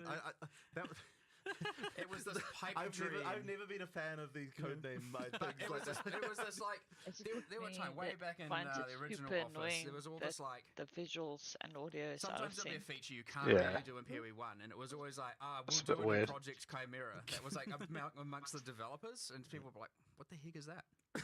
Now, ironically, there is a boss in Act 3 called, well, it's got a different name, but it's called the Chimera internally. It is a chimera. It's a multi-headed beast. And you've seen it in a few of the marketing, things here and here, different trailers, little snippets of it. And I think it's just ironic that was actually the first boss asset made before everything, the first monster, because back in when we used to just make random monsters and we'll find out how to use them. And that was made for that game. It was used in the original PoE 2 trailer, right? It is the only incomplete, technically, but only from a balance standpoint, or it was the last boss to finish in the entire Path of Exile campaign right now. It sounds like there was like some sort of emotional demon that you had to battle there, of like the legacy of the original idea, and you had to finish it. We had a moment with the monster game designers where we're like, oh my god, it's happening, the Chimera is finally being finished. Holy, this is like, we were effectively like, we need to celebrate this boss finally being done. It was like at the origin, and now it's at this, point where we're about to deploy early access. Not to say the end, because the end is forever away. Yeah. It's still the beginning of a journey in many ways. Yep. But on that note of celebrating, like, how do you guys feel having now kind of, for the first time, I feel really like laid bare kind of everything you have. You're putting it out there, and only being 2 weeks away from everyone playing it. Well, it's always scary, coming into a release, and I think especially for, there's like a bunch of people on the PoE 2 team who have, who like they have, this is their first game that they're going to be releasing, and that experience is something that, it's tough. And honestly, I think that even we were feeling a little bit cocky actually about the fact, because we release content for PoE 1 all the time, and I feel like we kind of felt like we knew what it took to get a game released, but honestly, like PoE 2 was just a whole entirely different demon as far as getting things out right. Like, it's just way more difficult. Like, when you actually have to make everything, like the whole frickin' thing right from the ground up again, it's like, wow, there's way more stuff there. And like, there's even things like the passive tree, where it's like, I feel like we underestimated what it would take to get something like that to an actual releasable state. Like, that was a huge amount of work, just like absolutely colossal to get it to get that kind of stuff in shape. Like, it's just been crazy. Yeah, like obviously it's nerve wracking, you know, coming up to a release day. But I think we do have something that players are going to really enjoy, and you know, like it's always comforting when I mean, we had a live event in LA recently. You know, people, we got to the time limit and everyone's like, oh man, we don't want to stop. You know, so like I'm really, I think people are going to really enjoy it. It's been a whole different experience for me here playing this time around as well, whereas before I was playing a very buggy kind of internal version of the game that was very experimental. Now playing almost what I'm going to be playing in 2 Well, I heard weeks, you still managed to blow the count up the elevator with some kind of knockback bug. I wasn't going to mention that. Yeah, we have to get that one. I did send the Act 1 boss up an elevator with knockback. It was good. Intended mechanic. I thought it was pretty funny. Yeah. He was in his like big wolf form and kind of trapped in there, so just barking at me through the wood. It's good. So I'm sure there's a few things to work out over this next 2 weeks. I hope the team can have a little bit of a rest for a day before they get back into it. Maybe. Yeah. It's been a lot. So you've done that pivot to the end game focus and got so much for us now to play around with in the beta. And it seems like originally I was thinking, we might be playing for a few weeks here, and then maybe going back over to some Path of Exile 1 stuff. But it seems like you guys want us playing through Christmas. That would certainly be good. Look, there's enough stuff there. I think it will take people a long time to get through. Yeah. And I mean, obviously, it's also going to be the first time people are playing through a completely fresh campaign as well. I think that will take people a fair amount of time. There's and then of course the end game as well to explore. I mean, it should be pretty significant. I mean, we've always wanted it to be that Path of Exile 2 leagues, are going to be, like how PoE 1 leagues are, where you play them and you play them for a reasonable amount of time, and then sure, you get done with them eventually, and then you've got the next content that comes out. So in order to be able to realize that, you have to have enough of a base to make that happen. Yeah, people are definitely wondering like how invested they can get in the beta. So I definitely want to ask a few questions kind of around that idea. Firstly, is there going to be wipes and resets, and will there be something before launch as well? So we are going to be having new leagues effectively throughout the beta whenever we launch something significant, because we want to make sure that all of the effectively that people are able to play through. But that stuff will be merged into an early access league, and effectively after we go into full release, that league will stick around. Now, I can't promise that everything about your character will function exactly like how it did in that thing. I imagine it will be a glorious kind of snapshot of all of the here's all the broken stuff. But effectively, we can contain all that stuff in the sort of early access league, and then if you still want to play those characters, then you can go right ahead and do that. But the action is always going to be in whatever the most recent league is, and then of course after that point there'll be a standard that everything goes into, which all our economic sins will forevermore be archived in the in standard. So that's. No doubt what will happen. Well, it's nice that it's not going to be affecting what will be the standard league. Yeah. Also, that's that the idea. People will be able to kind of get invested in their characters. Because, yeah, absolutely. I mean, there's even something kind of cool about the idea of making something that will be like that little historical piece. Yeah, absolutely. A little collectible. Absolutely. And I'm sure there'll be some handful of legacy things that only exist in early access leagues. So, I guess we'll have to see what gives a unique balance. You talked about the, playing for a week or how long are we expecting? Yeah. Well, we also got to remember, and a lot of the PoE 1 players will be thinking very differently to people who are obviously going to experience this as a new game, but it is a new game, right? You don't have all these predefined, hyper-refined builds to play to immediately, go through things. You don't have people coming in with fully detailed 7 million line build guides of exactly what to do with what items. The discovery is going to be there. The discovery takes time, and the discovery is honestly ultra fun for me. I love it. Now, those things will emerge after time. Of course they do. Completely fine. But you just got to remember, there's a lot of game to play here to discover, to learn about the world, the new narratives, the new world building, the new unique items, the ascendancy classes, the massive passive. Oh, I got the drop. Sweet. The end game systems, the bosses.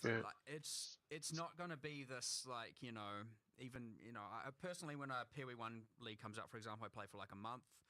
Sometimes a bit longer, sometimes a bit less. It ultimately also depends largely what's going on here and how much I need to invest here. So, and there are other people who play for more 3 and whatnot, but there's certainly going to be a much longer time period you can play this for while still discovering new stuff and not feel like you're finished, you know what I mean? Yeah. Now, of course, you see that's subjective.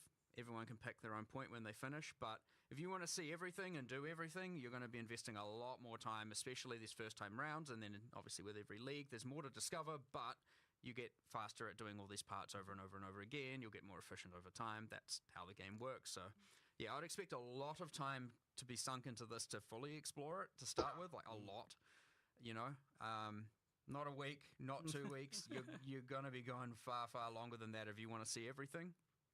But you know, it's up to you. Play at your own pace. See how you want to go. Learn at your own pace.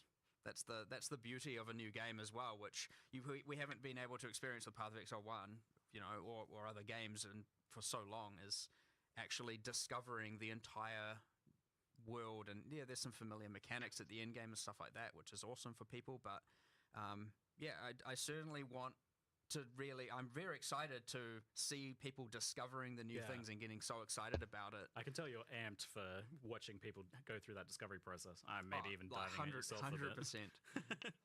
I mean, I love sitting there in Path of Building, as many of us do, but I am very excited for that. Well, yeah, as we were saying, discovery process for a while. I think you were saying how much you were part spreadsheet. I think I was saying I'm like maybe 60% spreadsheet, 40% discovery, and that's my play archetype. You know, so coming up with our player profiles, Timmy spikes, and things like that for both of Exiled characters. The discovery part of me is ultra excited, and I'll mind you, that's coming from someone who kind of knows all the content. I'm still, because there's something different about making it versus actually playing it live with the players, seeing them discover it, uniques being linked in chat and on Reddit and all of that is just so cool. So we're going to get a massive dose of that, and it is like genuinely exciting to just see how people are going to think, you know, what's worth 1 chaos or what's worth 10 Everything's chaos, going to be expensive in the stock. If chaos is even the metric. Is chaos even the currency that people settle on? We were arguing about this earlier. I'm pretty sure that 1 C spam in chat might turn into 1 E, because like, you know, 1 exalt. Given that Exalt is now, I think it'll be chaos. People probably remove will still be. People don't appreciate, by the way. Like, so when we say we've increased, you're going to be getting multiple Exalts in Act 1 in PoE 2. Like, we actually have increased that a lot. It isn't just like an idle, you know, like. I can see Exalts becoming the new kind of like chaos. Yeah, I think actually that chaos will being be the new divine. I actually agree. But we'll see. Like, that's my point. But it's a new economy, right? Like, who even knows? The market will have to. But I like that we're already arguing about this. It's good fun.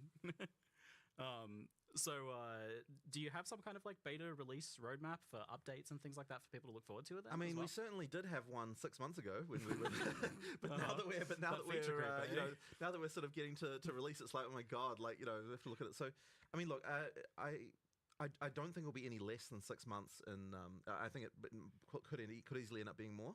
I certainly don't want to. I mean, look, 2025, I think really want to be, you know, full release in 2025. I don't really want to be spending more than a year. That would be pretty crazy. But I mean, honestly, like, we have to get all the content finished and all that sort of stuff. You know, we always feel like we underestimate these things, and of course we have to learn what we need to learn. We have to get the game to the point when it is really fun.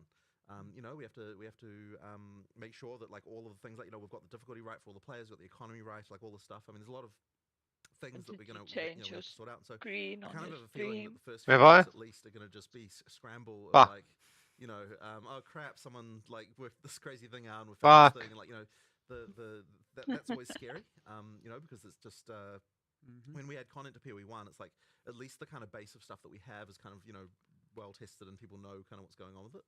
But here it's like just complete new world, and we're the kind of game that has a lot of ability for players to do stuff that we wouldn't anticipate. I was looking at see how many people we're watching. But here it's just complete new world like that. So we're the kind of game that has certainly a lot of ability for players to do stuff that we wouldn't. Wait, I'm watching the wrong fucking screen now. Fuck! Oh my god, I can hear all these noises. Why am I watching Quinn's one? Fuck off, Quinn. Do about it, because you'd need hundreds and thousands of hours of testing to be able to do. Where is it? What can only be done with hundreds of thousands of players. And it's still playing somewhere. Which is awesome. Yeah, it's still playing. Where the fuck is it? What have I done? Yeah, that's absolutely. We know what we want to do with all that stuff. It is a bit. Now it's just echoing for. Oh my god. What the fuck have I done? I mean, clearly has a bit of a glutton for punishment. Passive skill tree like we do. You totally bit on 6 and then like, oh no, added more later. For the card to just like mixing it. You totally bit on 6 and then like, oh no, added more later. This is the plan. You know. I mean, like, as you go through. What What the fuck? Where did it go? What the fuck, man? As you go through, as people go through early access, it's going to feel like we have all this stuff that kind of coming out pretty frequently. Some of the way we have all the way through. What? There's stuff. I mean, look, some of the way. Like I really want to get the druid out. Like we announced. Yeah, there's stuff. You know what's funny? I'm pretty sure. You Like I say really want to get the druid something out. and Like we then announced it's it. like We talked about it. Oh my god. a few seconds later, then you say it again. You know, the huntress. Ah, there we go. Fuck me. Those kinds of things I think will be. Alright. You know, we'll be able to move. Twitter's full screen thing is fucking broken, man. What the fuck was it doing? The other thing you mentioned, talking roadmap like things, is we've always been, you know, it's hard to predict because a lot of what will happen is, and what we leave space for is reacting to what the players want. And so if you plan everything for so long, you're going to have very, very, very slow reaction times to fixing, you know, or adding certain content where there may, you know, maybe the issue is like, the campaign needs more of this, or this class needs more of this, or something. So if you're planning, then you're going to be delivering on what they want solved like a year down the line or even longer. And where we like to remain very, very dynamic and like, you know, you want to be able to fix that stuff like, oh, well, this is the main problem. Like, sure, obviously you need more than a week sometimes, most of the time. But we want it generally to be that the next releases, expansions, updates, whatever, can alleviate as many of those problems as possible. So, yeah, try not to get too strict with the planning has generally been our philosophy, because especially when it comes to actually having the live service product out, because that is very, very important. Otherwise, you're never. Fuck, I need to eat. So hungry. And what are you doing if not that? Go eat. So that actually is. I don't know what these guys fucking ramble on. Folks, what does the team want out of the beta? Because obviously it's like a good way to market the game, but it's also. I guess I can listen to it on my headphones. Key to shaping the game in the future, like So, it's not just early access. Can't go on for too One of much the longer. most important things, I think it's going to be really good for the development team to get back into a live mindset and like get it back into the idea of like everything we make is shipping. Yeah, so, you know, like get back into this. You know, people are seeing, you know, like actually getting back into that, and like and like being able to sort of see directly, like okay, we make something that goes in the game, Fuck, like that kind of stuff. Like fair enough. That really like. That has been our studio for like most of its lifetime. Obviously, we you know, before we released PoE 1, it wasn't. But after that point, I mean, we are a company that likes to think that we can do live service better than anyone else. Like that is our goal. And so like getting back into that again, you know, for everyone. I had a banana. That counts. Working on things that are going to be releasing within, you know, certainly in less time than than 3 months away. Is I think be really, really good for us again. I look forward to just being able to do that. These long-term, really long-term things like that span over years. It's just for me because I'm watching your stream, so and the real one. It's not really in a real game, so when it's late, true. Yeah, you get on Discord and then on the stream. It's going to be really great to get back to that again.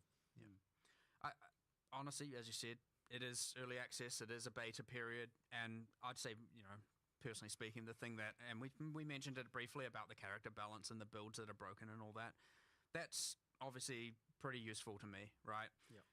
Plus we have other systems in there like, you know, the checkpointing system, right? You have to kill the boss in one life. You know, these are things we haven't mass tested. And so obviously 10 to 11 and they work, and in the morning. Awesome. There are other things like, you know, the end game system is a little bit less forgiving in that. That's pretty sweet. Right? These things are things that we obviously need to test and iterate on in the future. Dude's asking what day. It's Friday now. And stuff like that. And you, especially as you get towards this point Friday. of, you know, the end game. Like, okay, Act 1 has been tested like crazy. Friday, mate. In the future. Oh, hey, Doom. Less and less testing as it goes on, because you get less people. You know, they've just been around for less time.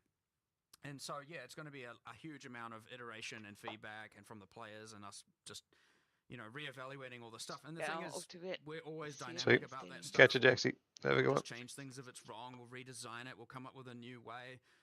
Jonathan's a firm believer of if A doesn't work and B doesn't work, 6 p.m. We'll find option C, we'll find option D, and we'll keep changing things, and we'll make it work. So, yeah, it's going to be a lot of that iteration on how design decisions, how forgiving, because like the game is pretty hard, you know, it can be pretty hard.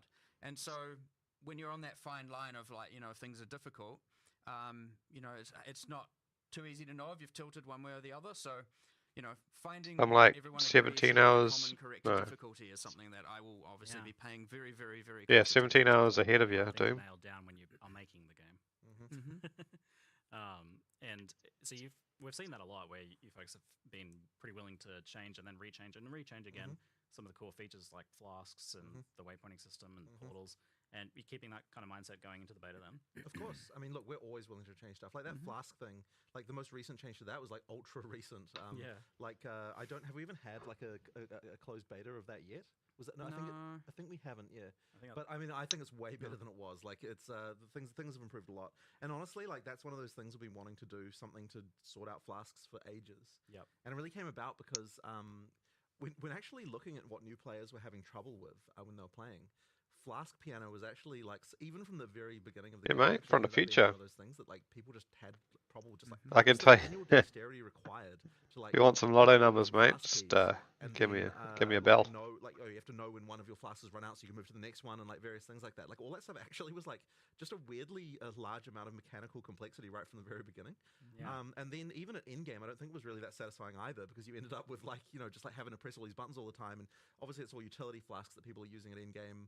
And then we kind of tried to band-aid this in PoE 1 with the, some of the flask automation stuff that was added there. But there was still this idea that that you're still more powerful if you don't automate. So therefore, there's that trade-off there. So you're just more powerful if you get mage blood. Really, sure. I guess. Sure. I mean, it's all automated, and you're very powerful. Yeah, sure, all right. But so the point is effectively that the charm stuff that we're doing effectively means that you no longer, the game is making that decision of like, that stuff will be automated. You no longer have to do that like crazy flask piano to get the best, the best out of your character. And I think that is definitely a step in the right direction. And the other thing as well is it actually makes the crafting more meaningful, I think, on the flasks, because when you've got like 5 slots, then like the individual mods and the individual stuff like seems to tend to not matter as much. I mean, obviously, people want instant recovery and things like that, but like but like now it's like it's much more meaningful. Like on your life flask, the choice between do I want instant or do I want way more life, like that kind of stuff actually can be a lot more meaningful once you've only got one. So yeah, I think it is a lot better personally. You have we'll jump ahead to flasks since we're on the topic. You have locked in effectively the fact that there's a mana flask there now, so there's always going to be a mana flask slot. And how does that tie into? It sucks. What if you don't use mana? And are we always going to be using mana flask slot, or if we solve another way, what does it do? You can absolutely solve another way, and then you'll just have a flask slot that isn't doing anything for sure. But I think it kind of has to work that way, because we really don't want. Because like once you sort of start getting into changing that around, I feel like the system sort of starts to break with regard to like the feeling of like I know where mana is, I know where my health is, like that kind of stuff. That being said, we've always got uniques and stuff like that. I believe there's already there is a unique that allows you to equip two flasks. But the thing is, then that's a build choice that you're making, so it's a little bit different, and that's fine. But I think the system as it works now just it's a lot easier. So it does sound like on the mana side of things then that there are going to be multiple angles of solving mana, of not course, necessarily so we've got Leech edition number 475 of how it works. And we've finally got it right this time. I think it works, and I think it's good. So I think that Leech will be more common. I'm not going to have to like crack out the Leech diagram showing the different buckets and things like that. I was saying, I think that Leech might be... No, I think... I was going to say, Leech is one of the topics in the studio that has wasted the most designer time of anything in the history. But I actually don't think it's that. I think the actual worst offender is what stats should Dex give you. I think that is like that one has wasted there's so many arguments about that. I feel like that one's never come to the fore. Like we know about the Leech one, but no one is happy about giving accuracy. But no one has a better idea than what accuracy that it can give. And like everyone's going to come up with like in chat a bit. I bet they'll be like saying, oh, it can give this or this, whatever. But there's like seriously, there's been endless arguments about that topic. It's like it's outrageous. You've got me thinking about it now. Yeah. I mean, speed would be good, but then that's probably too much. No, something like Dex, you just can't. Dex stacking speed. We can get all the designers down here right now. Yeah, I know. But we'll just have it out again. The longest Q&A of all time. Yeah. It's already going to be that. Sometimes you're just like, you start the day, and you're like, all right, here are the problems we need to solve, and then you're like, what about? But then accuracy on Dex comes up again. No, it's 3 p.m. and we're still discussing dexterity. Yeah.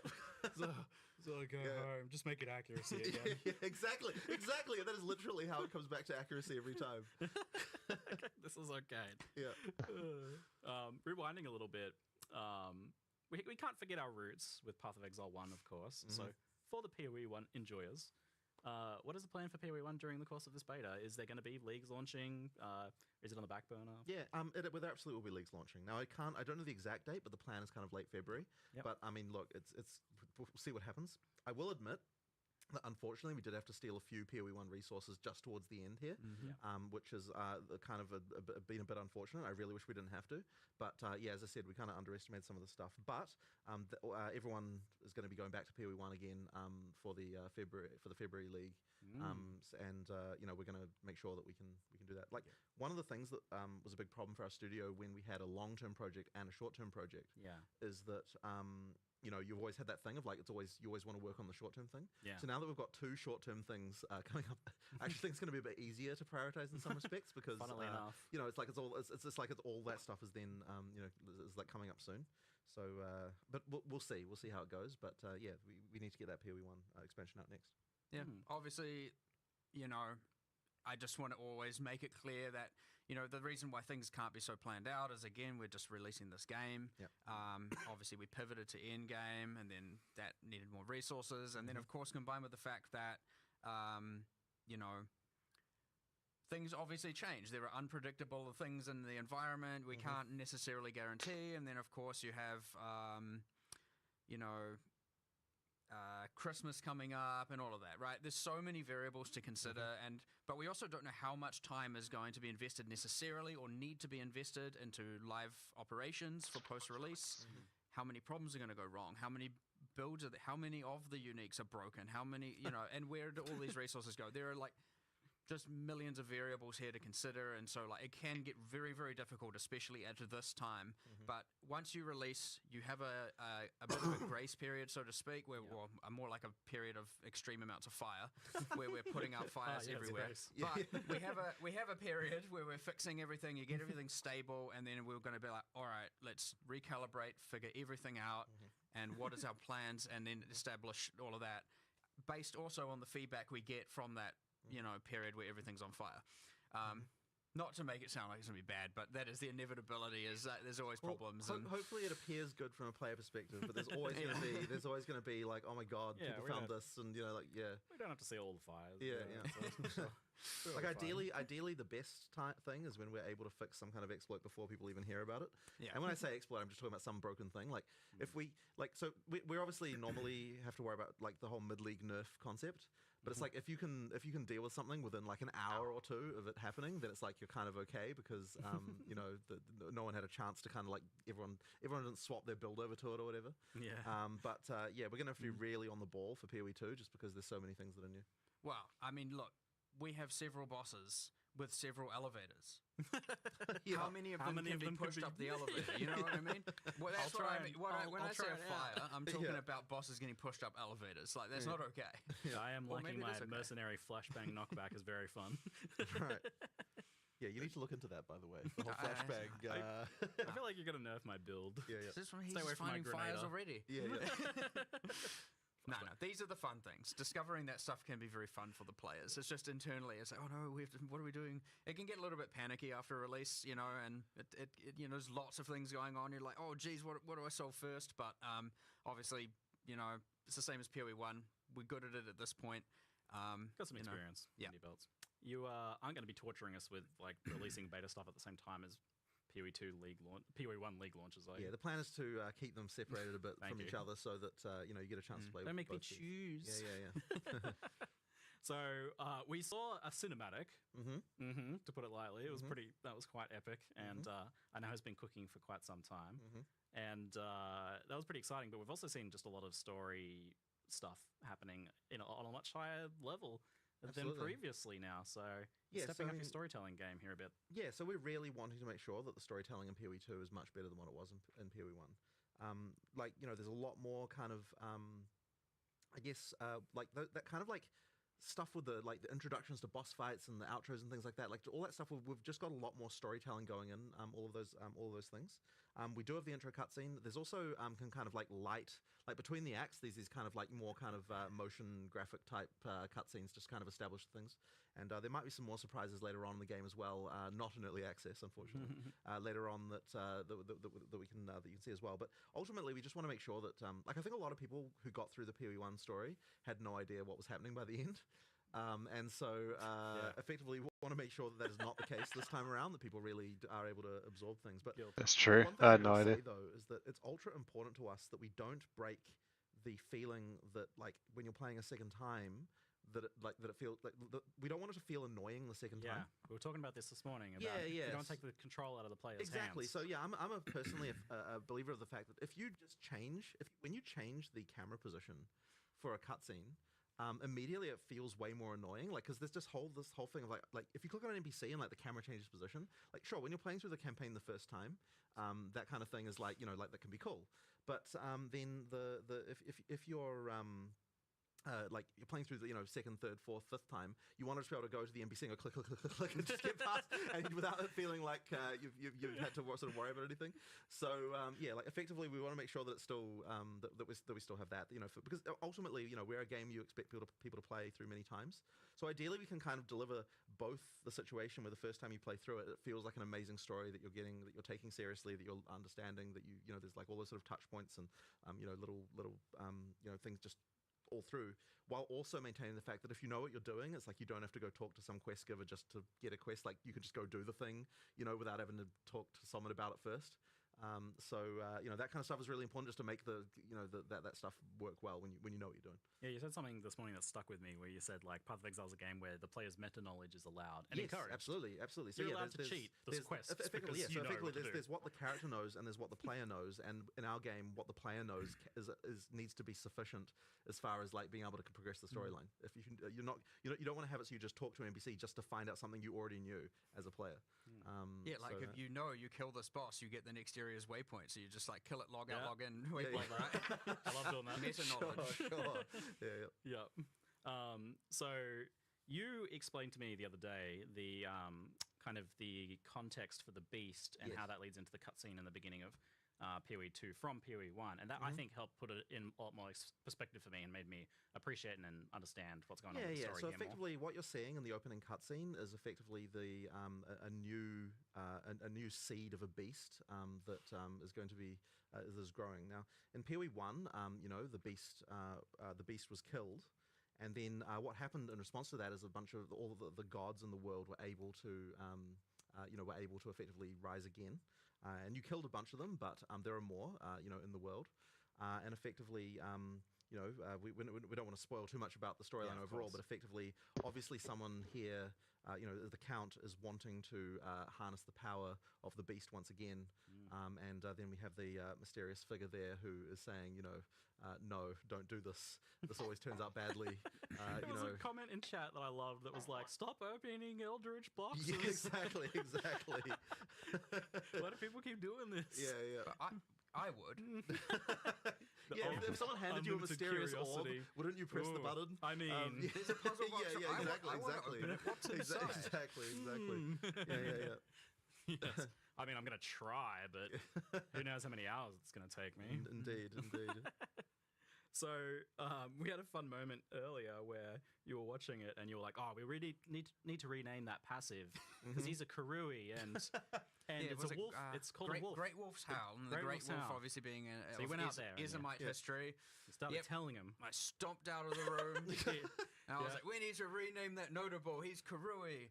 And then I was kindly reminded that actually he was an orphan who orphan and was adopted by a Ismite and raised and so yes, there is a mixture of Karui and Ismite background, and I was like, it works. You were wrong. Fair enough. I walked back in here all sad and whatever. My bad. It's fine. The name is good. He looked so chastised when he came back in. But that just like points to the fact that I feel like you're doing a lot more with the characters here. For sure. You even mentioned that Ascendancy stuff is going to have an impact Yeah. story-wise. So like with that's wild. We just think a lot about this kind of stuff. So the acolyte of, and I always get this name wrong. The acolyte of is it Chalula? Chayula. I always say this wrong. The acolyte of Chayula, for example. So that we have this sort of storyline with the origins of the monks, where there's like an order of monks who worship a thing they call the Dreamer. I think I'm going that acolyte of Chayula. So they don't know this. So they're effectively worshipping a breach demon. So the acolyte of Chayula is effectively you embracing the fact that I'm worshipping a breach demon. I'm just going to go all the way. Fuck yeah. Yeah, exactly. We're just gonna do it. So there's a lot of thinking like that goes into these things. Like what is the history of these people? Like because I think a lot of that stuff inspires mechanics as well. So for example, on that one, you've got that into the breach skill, which kind of means you're always in a breach. Doom, did you see the ascendancy for the monk, the dark monk?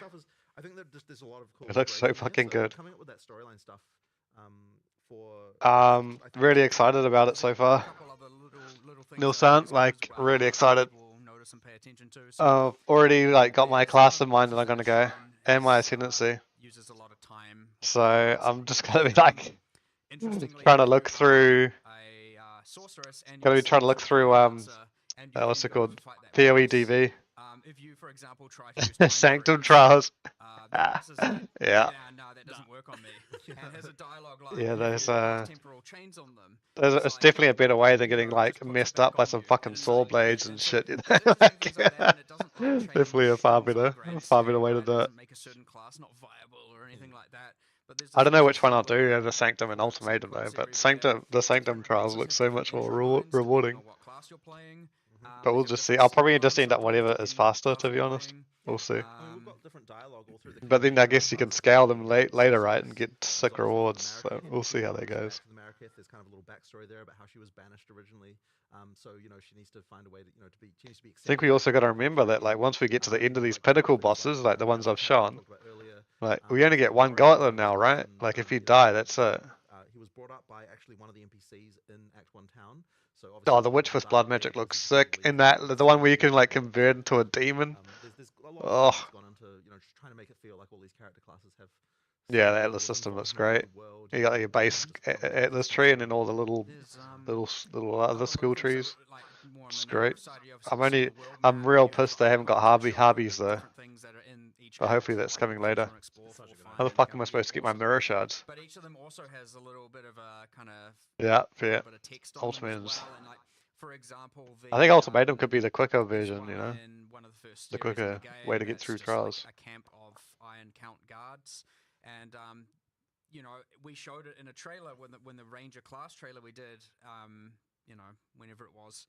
You saw the Ranger kill some of them because they were trying to like hurt a child, and the child was just trying to get some food. And the Ranger just like snipes them with arrows and kills them ruthlessly. And so you read this thing and you're like, you hear whispers of an Iron Count, scouting party that was slain by a rogue. True. Yeah, okay. So there's no mirror then. No more mirror shards. And then what if it's fracturing though? You've got other things, for example, when you enter an area, it not only says. Yeah, it looks like with the amount of Exalt orbs that seem to be dropping, that'll be great.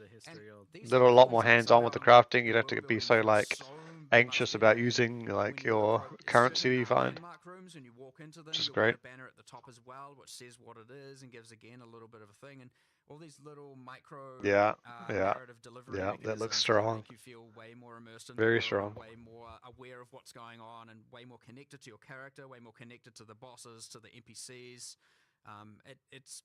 There's a lot we're doing now that we certainly never did before. We didn't even think of before. But yeah, it's. Do they have bench crafting? Like, as an action RPG gamer, I don't really care too much about plot, but I do want a really cool world to be blowing monsters up in. Basically, that's okay. I want the characters to be cool, I want the baddies to be cool, and I want like the things happening around me that like build out a bit of that story without me having to stop killing stuff. Yeah.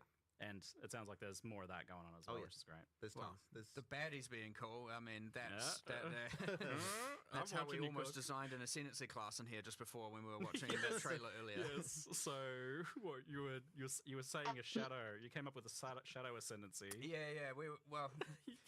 Internally, we had some developers watching the trailer yesterday, getting excited about it, and then I was like, I want to play that. I want to play that character. I want to be that character. Yeah. That's awesome. That like kind of Val Thaumaturge type character, and so like all of a sudden it's like we should make that a class. And then we had another guy like suggest it should be a shadow, and so now I'm like, oh yeah, we're definitely Sweet, catch 'em, mate. We have to do a Val Thaumaturge like shadow ascendancy. Like that's gonna be cool. And you can do awesome things now. Even I know it's hard to see because you hide it under all the armor, but you can do things like, you know, with our character classes, just due to the upgrades. I'm super hungry too, but I think I'm just gonna can have tattoos write it out. And stuff like that is completely feasible in the future. And like I want to do a lot more of that stuff. Like for the there's little things like for the Warbringer, I think was the class name on the warrior.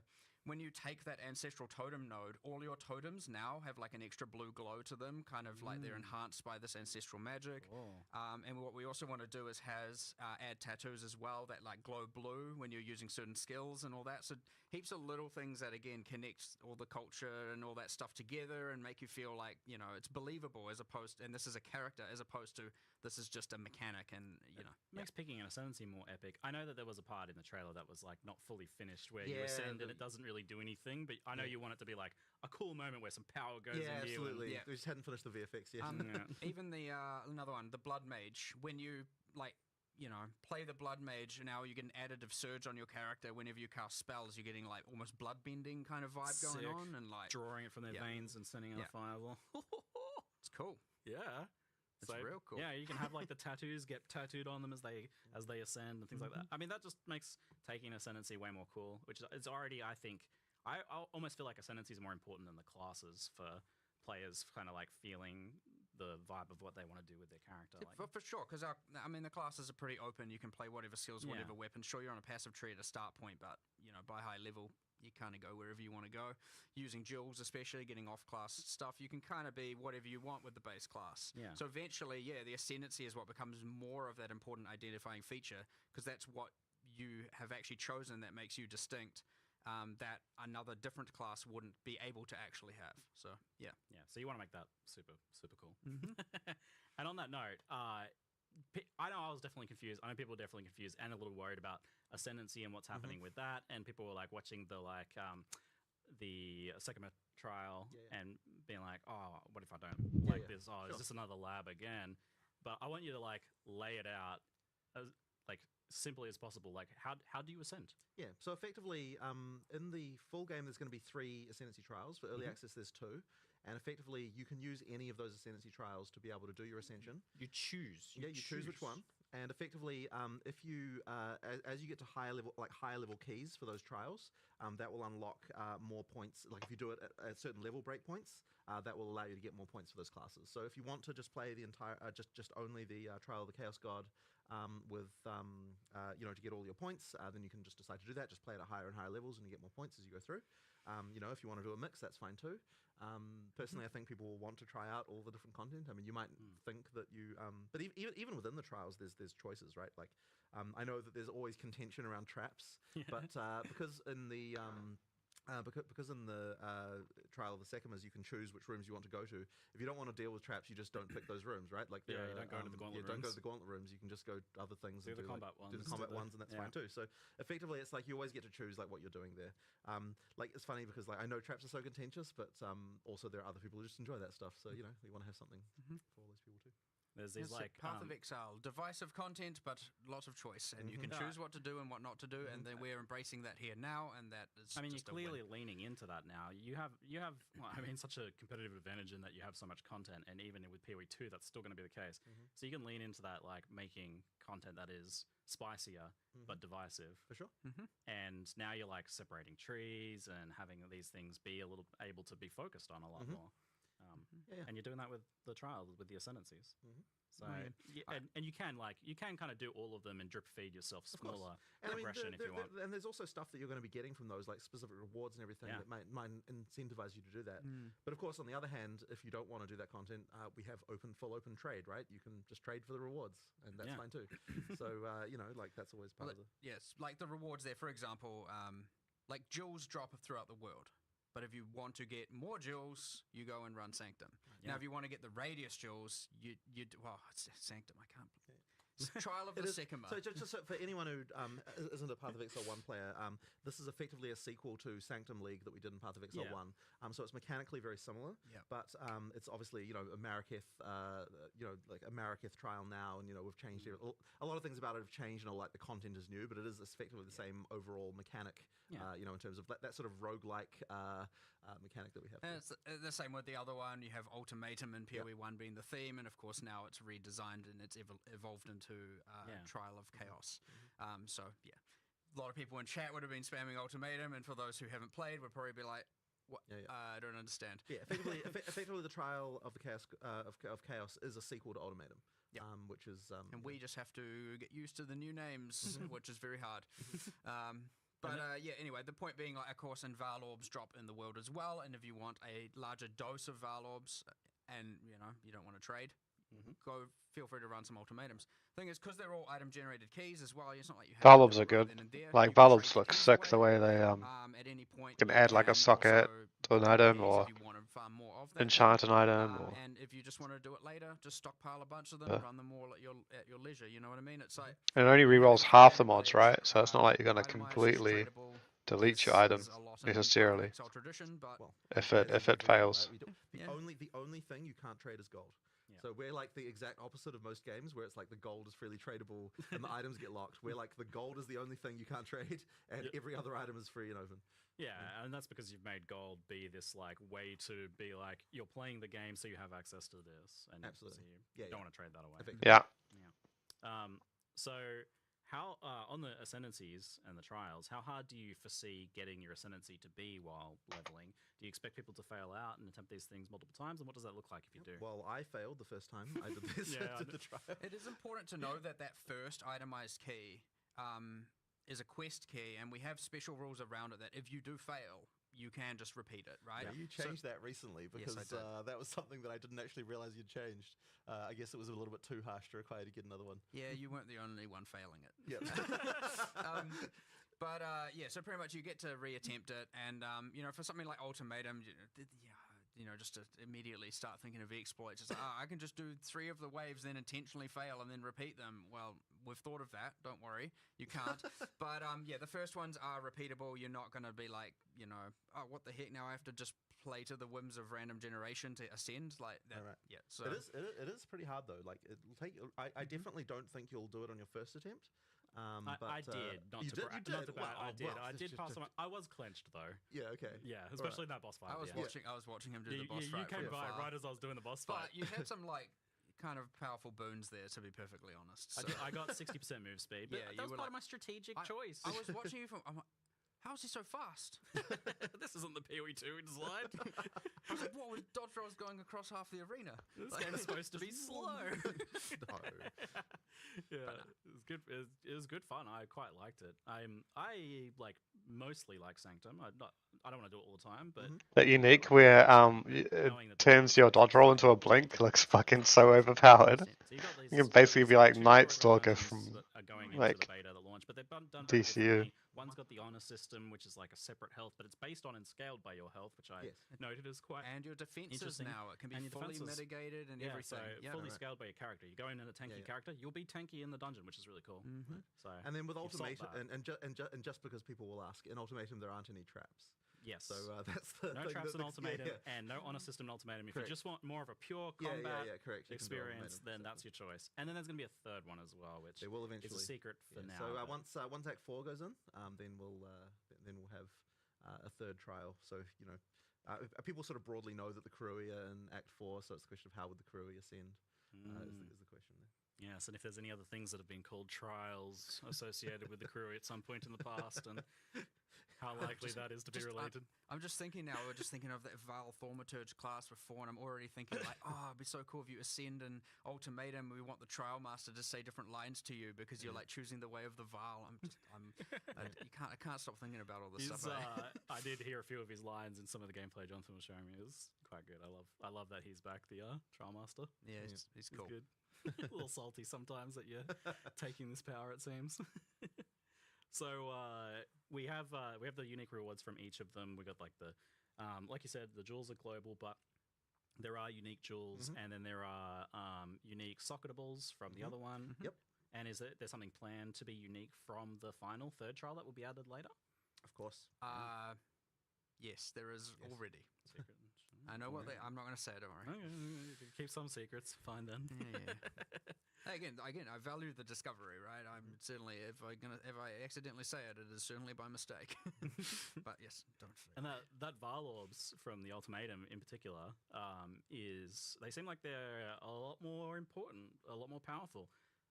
I mean, I certainly think that like some of the stuff is a lot better with how they work. So So one of the things that we wanted to change was that implicits on items are truly implicit. Like you can't get rid of them; they stay there. And so that means that when you do a Varlorb, the mod that you get there now is an addition to whatever implicit already had, which is obviously good. And the next one being that you can get plus one socket above the normal limit, which is also kind of powerful. So especially with the soul cores, so that in the Trial of Chaos, you get soul cores that you can't get from anywhere else, and those effectively are mods that are typically a bit beyond what you would normally get on regular items. Whereas runes, which kind of drop everywhere, those ones are just kind of normal everyday mods that you would expect to find on any Resists kind of item. And things Just resists and damage and that kind of stuff. So effectively, the soul cores is is kind of the more end gamey socketables that you might want to be using. And obviously being able to get plus one socket. I mean, it's something that everyone will want. But on the other hand, there is that risk of just bricking your item. So that's the deadly gamble you have as your final crafting step there. What's the new mirror then? Like, what's the chase currency item? If you think about if there's no mirror now. So some slots you might value the enchantment over a rune or a socket slot, right?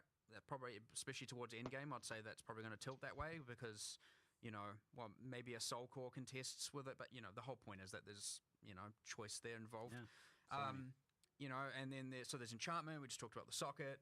There's obviously always the case of doing nothing, which happens. But for just say regular rare items, it will re-roll like 1 to 3 modifiers at random. Effectively, do a chaos orb on 1 to 3 modifiers, not all 6. And as much as that can often be a downside, because if you're using on a very good item, obviously it's going to take away the good ones. Interesting. But if you're using it on a mid item, you can actually turn it very good. Now, I've had this happen. Like when I've been playing, I've got like this is life, defense, double res, and something else that I don't want. And I'm like, I'll just start varling everything because why not? I've got my Varlorbs and I varl it and it re-rolls that bottom mod into a tri-res, and now I got a tri-res double defense life helmet, and I was like, yo, awesome. So even that, which can often be perceived as a bad outcome, now isn't going to completely brick your item. And so, for example, if you have a weapon, you got your 3 damage mods, and you got some bad suffixes, it could even be an option, or hopefully it doesn't just remove all 3 damage mods, whereas before it's like if it bricked it often was almost always a brick, right? Like that item is now dead. So. And then you told me about a new unique result, which I don't know if you want to spoil or not. 100%. Yeah. It's cool. It's so cool. I'm surprised you even got that one past Rishi, honestly. Well, they were discussing that before, and I'm not too sure out of it could be exalts, because exalts are really common now. No way this is unacceptable, but they were split between exalts and chaos. Into a dexterity chat. And so, what it effectively does is it just takes the mod values and it multiplies. I think it's going to be up to the market, right? The values, but let's just say it changes all the values to between 0.8. I think chaos might be the new divines. It doesn't care about the minimum. And exalts might be the new chaos. So, for example, if you had 1,000 life Helm's Heart, you can use this to get. Again, this is me assuming it's 20% variance, but because I can't remember what we balanced it to. But you'll be able to get a 1,200 life Helm's Heart, for example. Now that's obviously giving up the enchantment and a socket. Just thinking about sockets on Helm's Heart. I can't remember what we did, but whatever. I think you can actually do that, which is interesting. Ooh. But ultimately, it's like, now I'm choosing, do I want the enchantment? Do I want an extra, 100 something, 200 life, whatever that ends up being? Or do I want the socket? So it's quite an interesting choice and adds an extra axis of corruption to unique items that is, I think... Corrupted divining of uniques. Interesting. Yeah, effectively, it's divining them, but with higher maximums and lower minimums. Surely there's going to be some broken things like max res or something like that. We'll find out. Cross that bridge when it comes to it. Yeah. It's fine.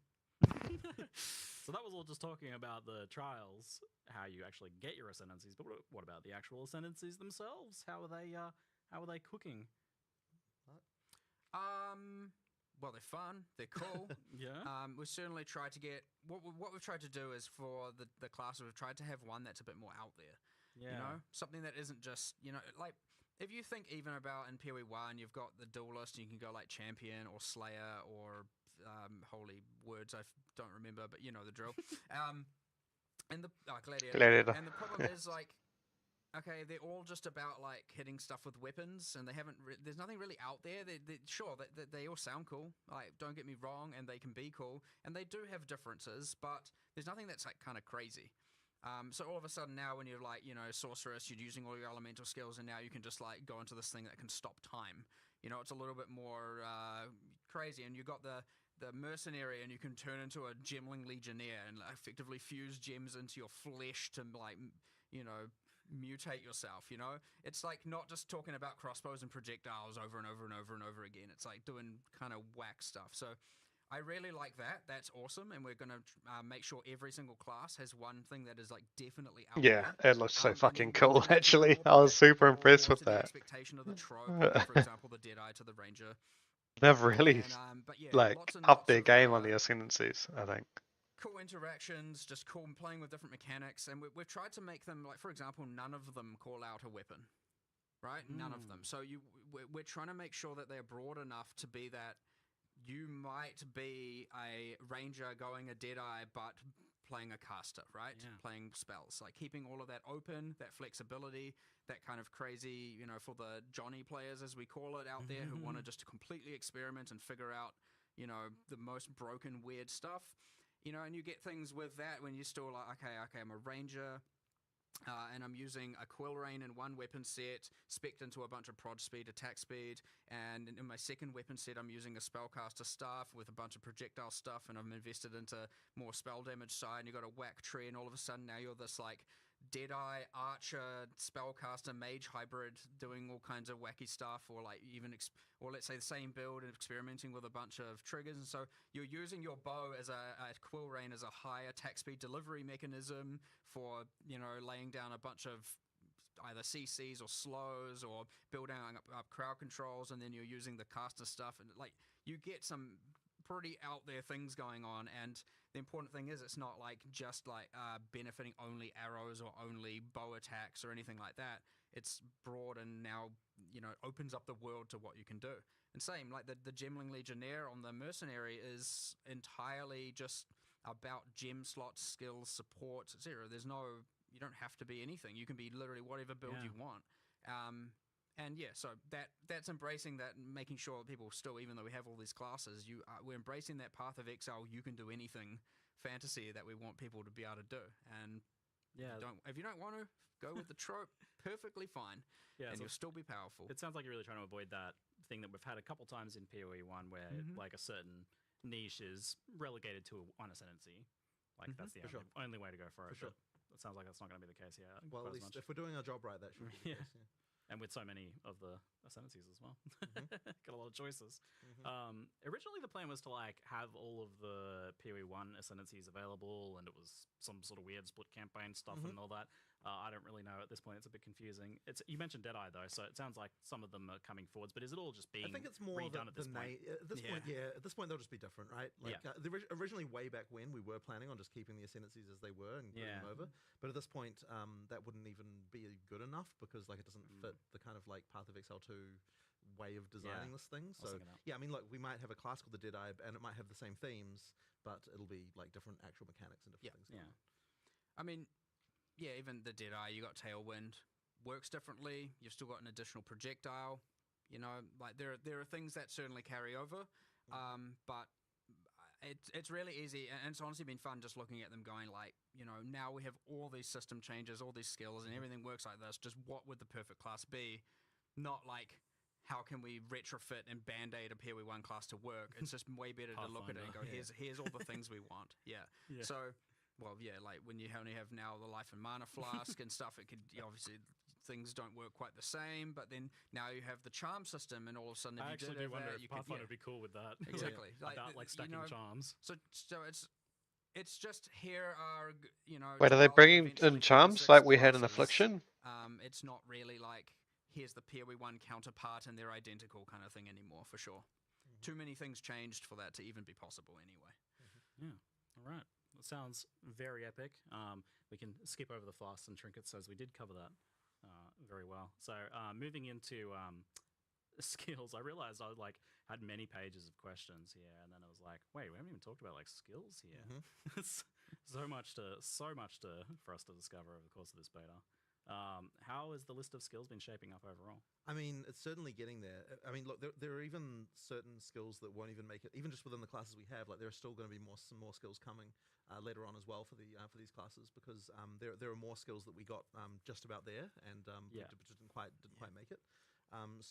Alongside the potions, getting a class finished in terms of the skills you need, I didn't catch that. It sort of seems very easy when you come up with, okay, we need 22, 23, 24, number of skills, something like that. And it seems like that's not so many, and you kind of design them. But when you actually come up with all of the things, the way they interact together, the number of prototypes you have to do that kind of don't really work, and you end up not being fun. And then, of course, the support gem stuff, you need to make sure that every skill has enough viable supports so that you can actually even recommend people to be able to do. Then you need things like the passive tree support for all of them. You need to have all of the stuff with the buff gems for each character class as well.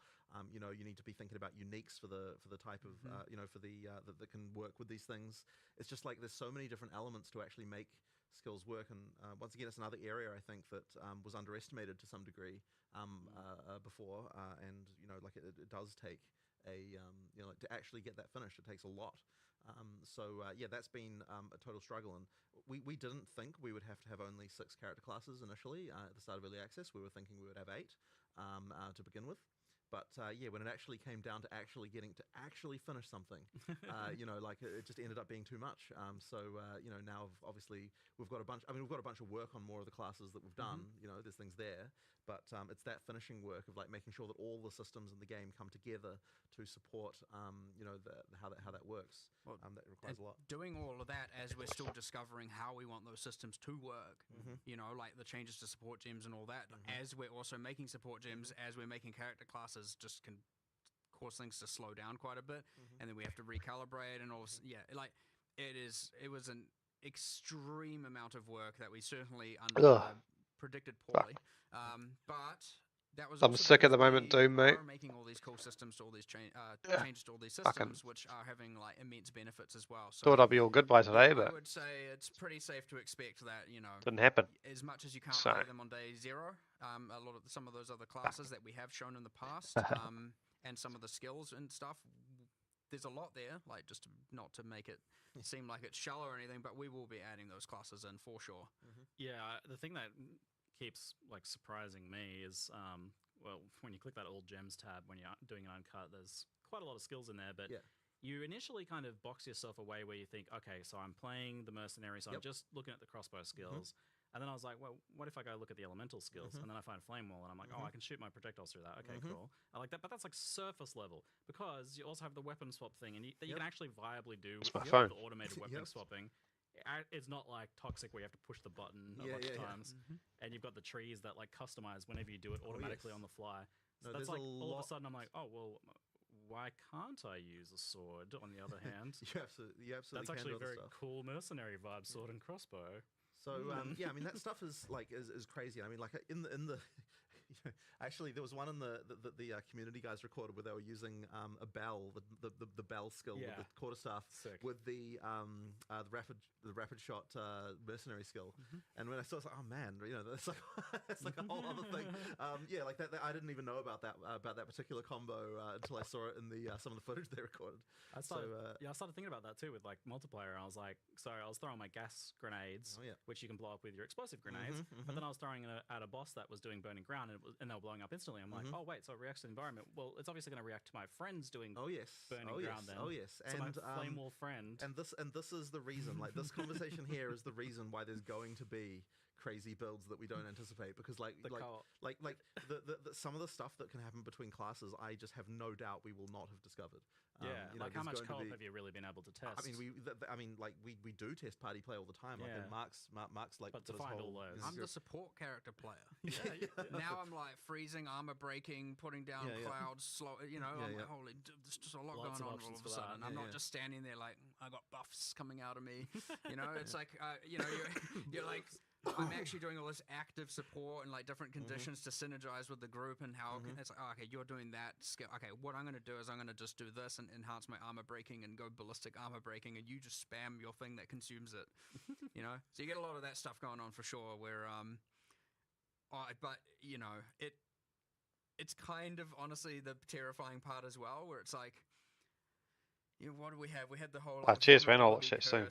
With gas cloud ticks or something, and it was like literally applying armor break like every frame, and so you have the monsters going ting ting ting ting ting ting. Armor explosion on there as well. Yeah, and then you have some other thing, and you have some other guy consuming it, and again, oh my god, Cool Rain! Just don't even how many bloody synergistic things with Cool Rain. You can do a lot with that. All the lightning arrows on the ground, and because they can, lightning things hit them and explode, and all of a sudden now everyone's running around with Cool Rain, spamming lightning rods everywhere, and. Yeah, and Frostwall. Somehow Frostwall had about 15 abuse cases, and I mean that's historically accurate. Yeah, true. Kinetic blast, Frostwalls, and all that. It returns. Sounds like it's coming back. It'll be fun. It's cool. Even finding all the stuff so far has been really fun. But yeah, I generally play multiplayer. Most of the alpha I've done is being in multiplayer. Play with other people. It's good to get a lot of that testing in there as well, because not a lot of others do it. That's really good. And then try and see what we can break, just for good fun. Honestly, the thing that's like hard is to then like, because you get this thing which is quite interesting, where you have a staff is both a player and a developer, and I'm of the like, don't you better not keep that something that's I wouldn't say exploit, but something that's OP, a secret, right? You better tell me, because it's the exact reaction you had earlier. You were saying people weren't telling you about their good builds. Like, you get a situation where someone doesn't want to tell you about their build, that's because they're like, oh, Mark will nerf it then. Like you're supposed to be making game, not hiding good builds. I legitimately had a Monday meeting, and whatever. I was like, I swear, if I see any of you at the top of the ladder on day one, we're going to have a talk. You've hidden something from me. Exactly. No, I did tell you about my flashbangs and how good. But maybe it's fine. I just wanted them to check. Well, that's the thing. That is the thing that is hard. No one knows if their thing is actually look, there's a line that gets crossed, yes. Yeah. But sometimes you don't know. Is it just I've found something cool and it's powerful, or have I found something cool and it's broken? Those things. I mean, we have to make those decisions, of course. And a lot of the time, what is reported is just fine.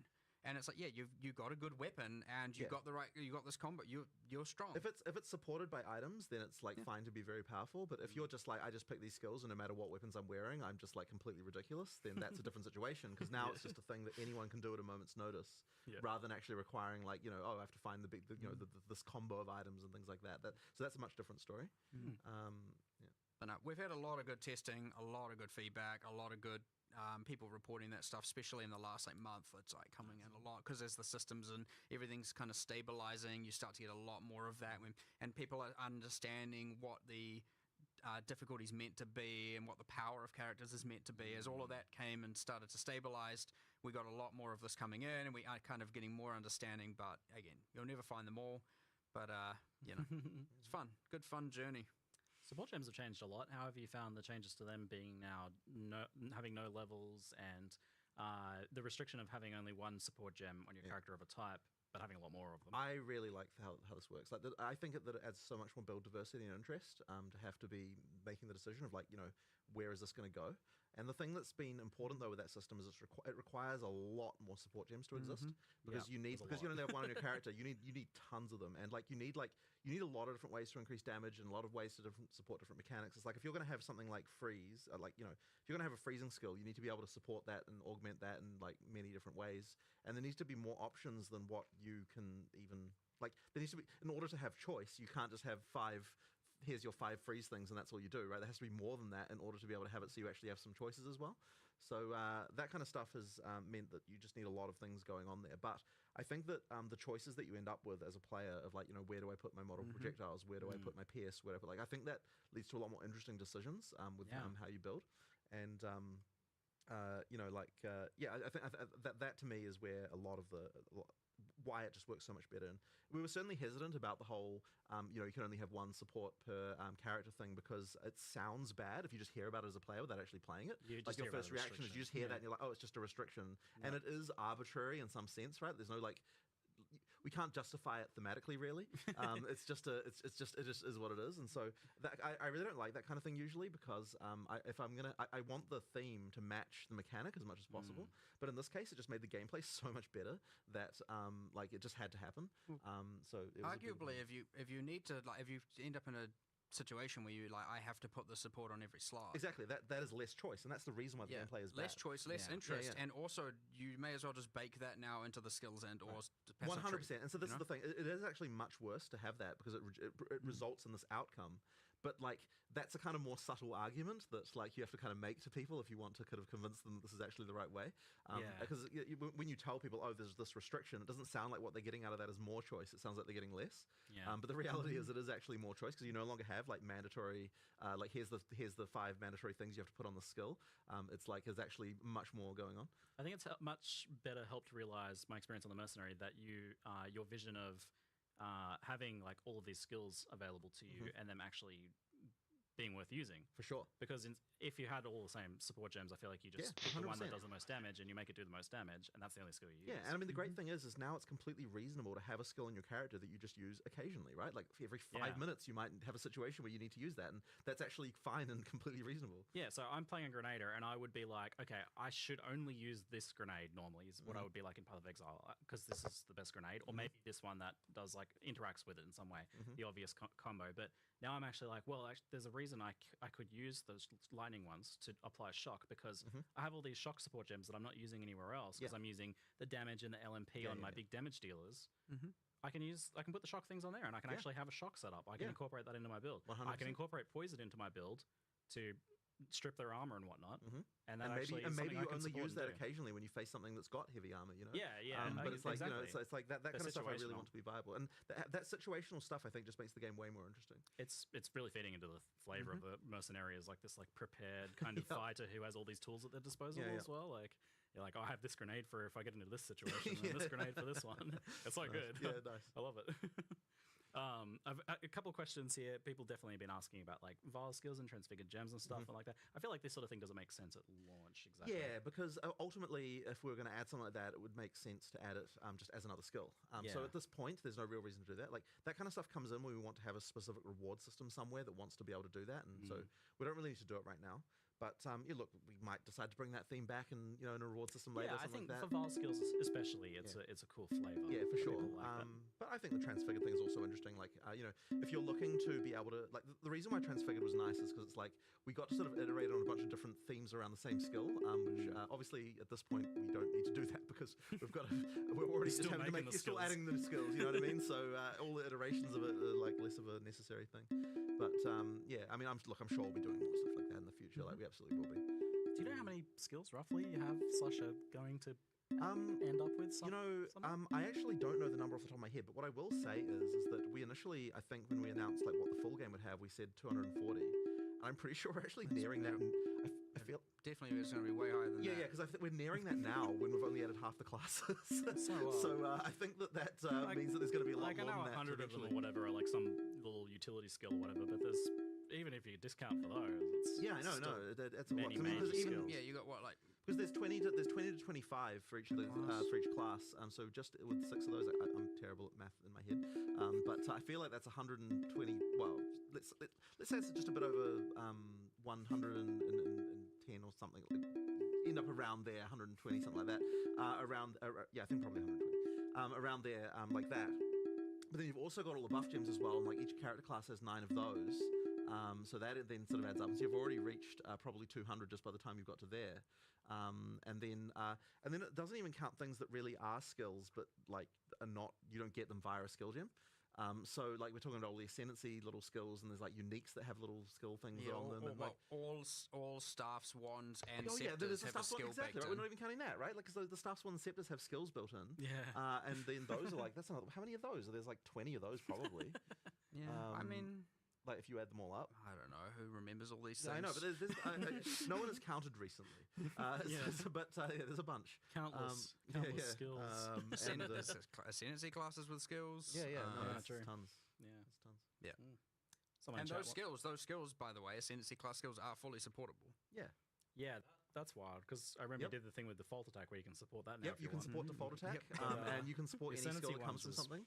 That one caught me by surprise. I was like, oh wow, you can actually link those up. Yep, it's so that you're going to end up with quite a lot going on there. I was even surprised when I was like, oh, I can add additional accuracy to Herald of Ice, and it like provides a buff to my character. I can like add buffs through support gems. Well, you know why that is though, because those things like heralds are so hard to find like a good set of supports to recommend. So like, damn it, we have to come up with like tons of these now. They're like really difficult. I like that idea though. You can like create a custom aura. Yeah, absolutely. Cool. So yeah, it's that actually it's actually nice because part of the it means that you get the feeling of having more aura effects on your character without having to have the spam of actual auras that many characters had in PoE 1. Like you get to kind of have all that stuff as well. So that's been really nice. Thanks for the invisible aura MTX. Well, it does remind me though. So with all this is very off topic, but with all the very good teasers you've been doing for like new 3D art for uniques and stuff like that, have you had any thoughts about reworking the skin transfer MTX in some way, making it more permanent? Honestly, it's not in our thing about stuff we're thinking about. You know, like it'll work the same way it works for now at least.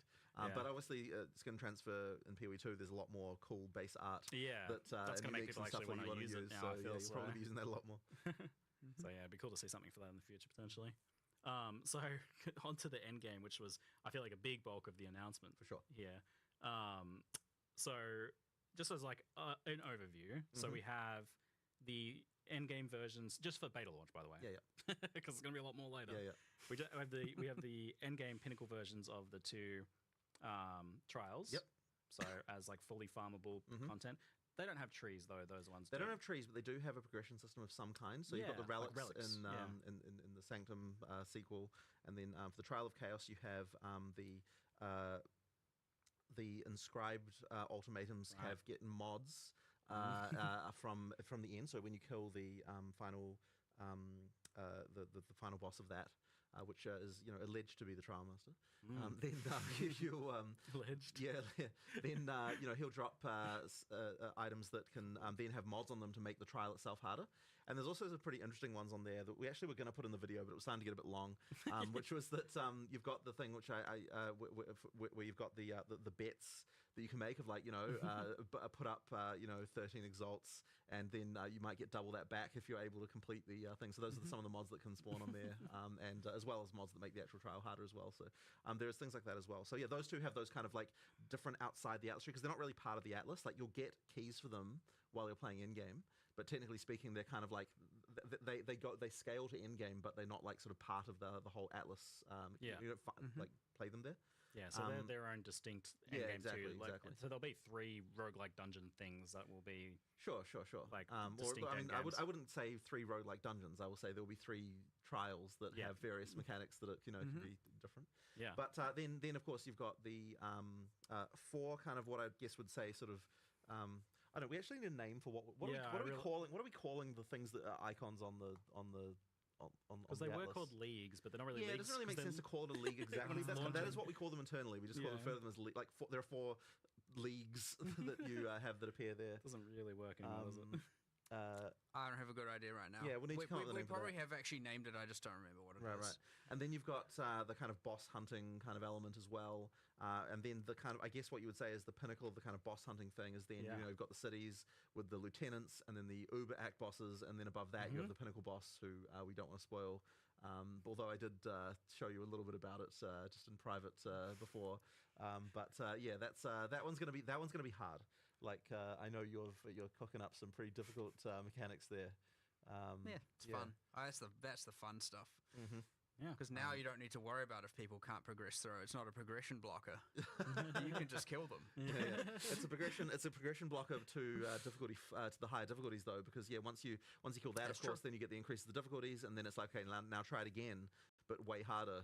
And then there's 4 levels of difficulty for each of those for each endgame system like that. So yeah, like apart from the trials, the endgame trials, everything has like its own distinct passive tree, and progression through them is also by doing them. Yes, exactly. Yeah. So we really wanted to prevent the situation where you feel like you allocate points for a certain piece of content, and then you feel like you can't do the other content because you're kind of wasting the points that you've got. Yeah, the lock-in. And we kind of band-aided that in PoE 1 by adding multiple Atlas trees as a way. But I think the solution is much better, where effectively you can progress all of them, and you can either do like, just all in one for a while, or you can just like, do each of them as you come to them, and just add them kind of piecemeal.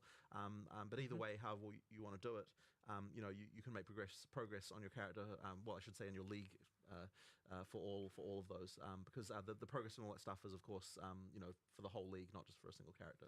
Yeah, and previously we used the Atlas tree, I would say very much so, to make sure that we were doing the type of content that we wanted to do. Yeah, so now it's not so much about finding the content, because that's what the tablets are for. Yeah. Now it's more about improving your ability to sustain effectively. Like you're going to want to have those points to sort of get sustainability for the next level up, and we want to make sure that there is sustain if you're doing engaging with those mechanics well. Yeah. But effectively you do have to actually to get sustain at higher difficulties. You will need to be able to be making smart choices in terms of allocating and like using the tablets correctly and that kind of stuff. Like it is part of that sort of story of all of that. So yeah, that's kind of the main thing with that. Yeah, this idea of like sustaining the content you want to do by doing it is a little different to how it's been in PoE 1 a lot of the time, where it's like you had to fuel it by going back to maps to, right. Get your delve juice. I mean, you're still doing maps ultimately, in terms of like find but effectively, like, so long as you're doing the content that you want to do, you should, and as well, and making it harder. So your build has to be good enough to be able to sustain it. Then you will be able to sustain that stuff. And like if you want every single map to have a breach in it, that's absolutely doable. By using the tablets correctly. Yeah, so the Atlas passive trees and the trees for each of the distinct types of content is about scaling the reward and difficulty primarily. Yeah. Yes, absolutely. And what does, I saw like on the breach nodes, it said like increased difficulty. What does that mean? It's somewhat arbitrary and asymmetric, but it will feel like, for example, some of the difficulties will actually change the boss's skills and how they work. Wow. Generally, they'll increase like the level of the area, right? So you get the general monster and life scaling, but arguably to a player that's arbitrary as well, because they don't know how that scales. And in other contexts, it might be more of certain monster types, less of others, and stuff like that. It is generally so the small nodes will increase difficulty of the meta content, whereas the notables will increase the reward of the in-map content. But when I say difficulty, that is reward as well. So an example of how this works is like, let's say the boss has 6 uniques it could drop, or 5 or 6 uniques. It can drop 3 at difficulty 0. Then at, say, difficulty 1, it can drop, maybe has increased level or higher item level, some rarity. Now also that when I say rarity, also do note rarity does increase the grade of items, not just making them yellow or orange. It does make them better yellows or better not better oranges. Right? But it does affect it affects other things about items than just the rarity. Yes. And so, when I talk about just getting rarity here, I don't want people and PoE 1 players in particular to think, they're just going to go from yellow to more yellow. So anyway, and maybe the next tier will add a unique to the pool, like a more, what we hope will be more valuable unique.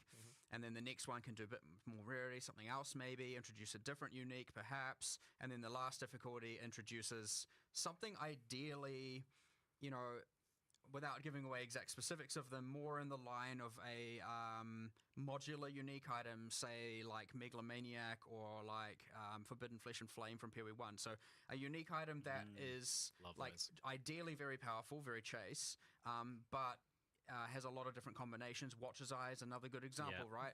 Those so are my a favorites. new series of jewels is a good example. There are other uniques that are modular and stuff, and that comes in at the last tier. And so you want to really be getting to that hardest difficulty, so you can be getting these like farming for these extremely good, powerful, unique items. But of course, you have the thing, if you're never ready for it, if you try it and you're like, oh, this is too hard, you can always just respec the nodes. Yeah, you can unspec them away and then not, just effectively decide like I've got these points, but I'm not. I want to go back and do this later.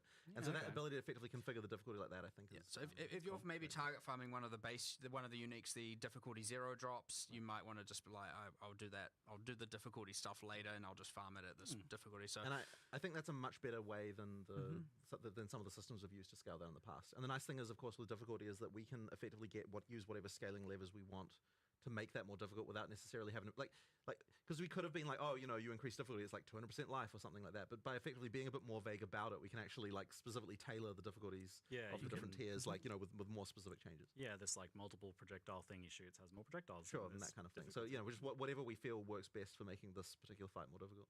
It seems like there's a lot more for players to kind of discover experimentally there as they progress. For sure. In what ways are they getting harder? And that is going to be different for different players too, where like a different build is affected by a difficulty change more so than others. Potentially. And that's an interesting question as well, I think, where how much are you guys pitching these sorts of distinct endgame pieces of content at being like completable by the same build or by encouraging players to make a different build that's better at certain this is a very difficult one, and it's something that we've discussed a bit recently is like the harder you make the content, the less builds will be considered viable by the players, because effectively like a build's only viable if it can defeat, like, you know, the pinnacle boss at difficulty 4. Like that will be kind of the general perception. So we have to be really like, I actually don't know necessarily what the right answer here is. Like we have the ability, I mean, maybe you feel like you do, but I don't think you do. I wouldn't say I'm 100% confident on it, but you know, I'll have a go at it. Look, there's going to be iteration here, because what we'll see is like, you know, if we find that like, you know, there's only like some particularly abusive, like only the most abusive stuff is possibly able to defeat the hardest content, that we might have to dial it back a bit.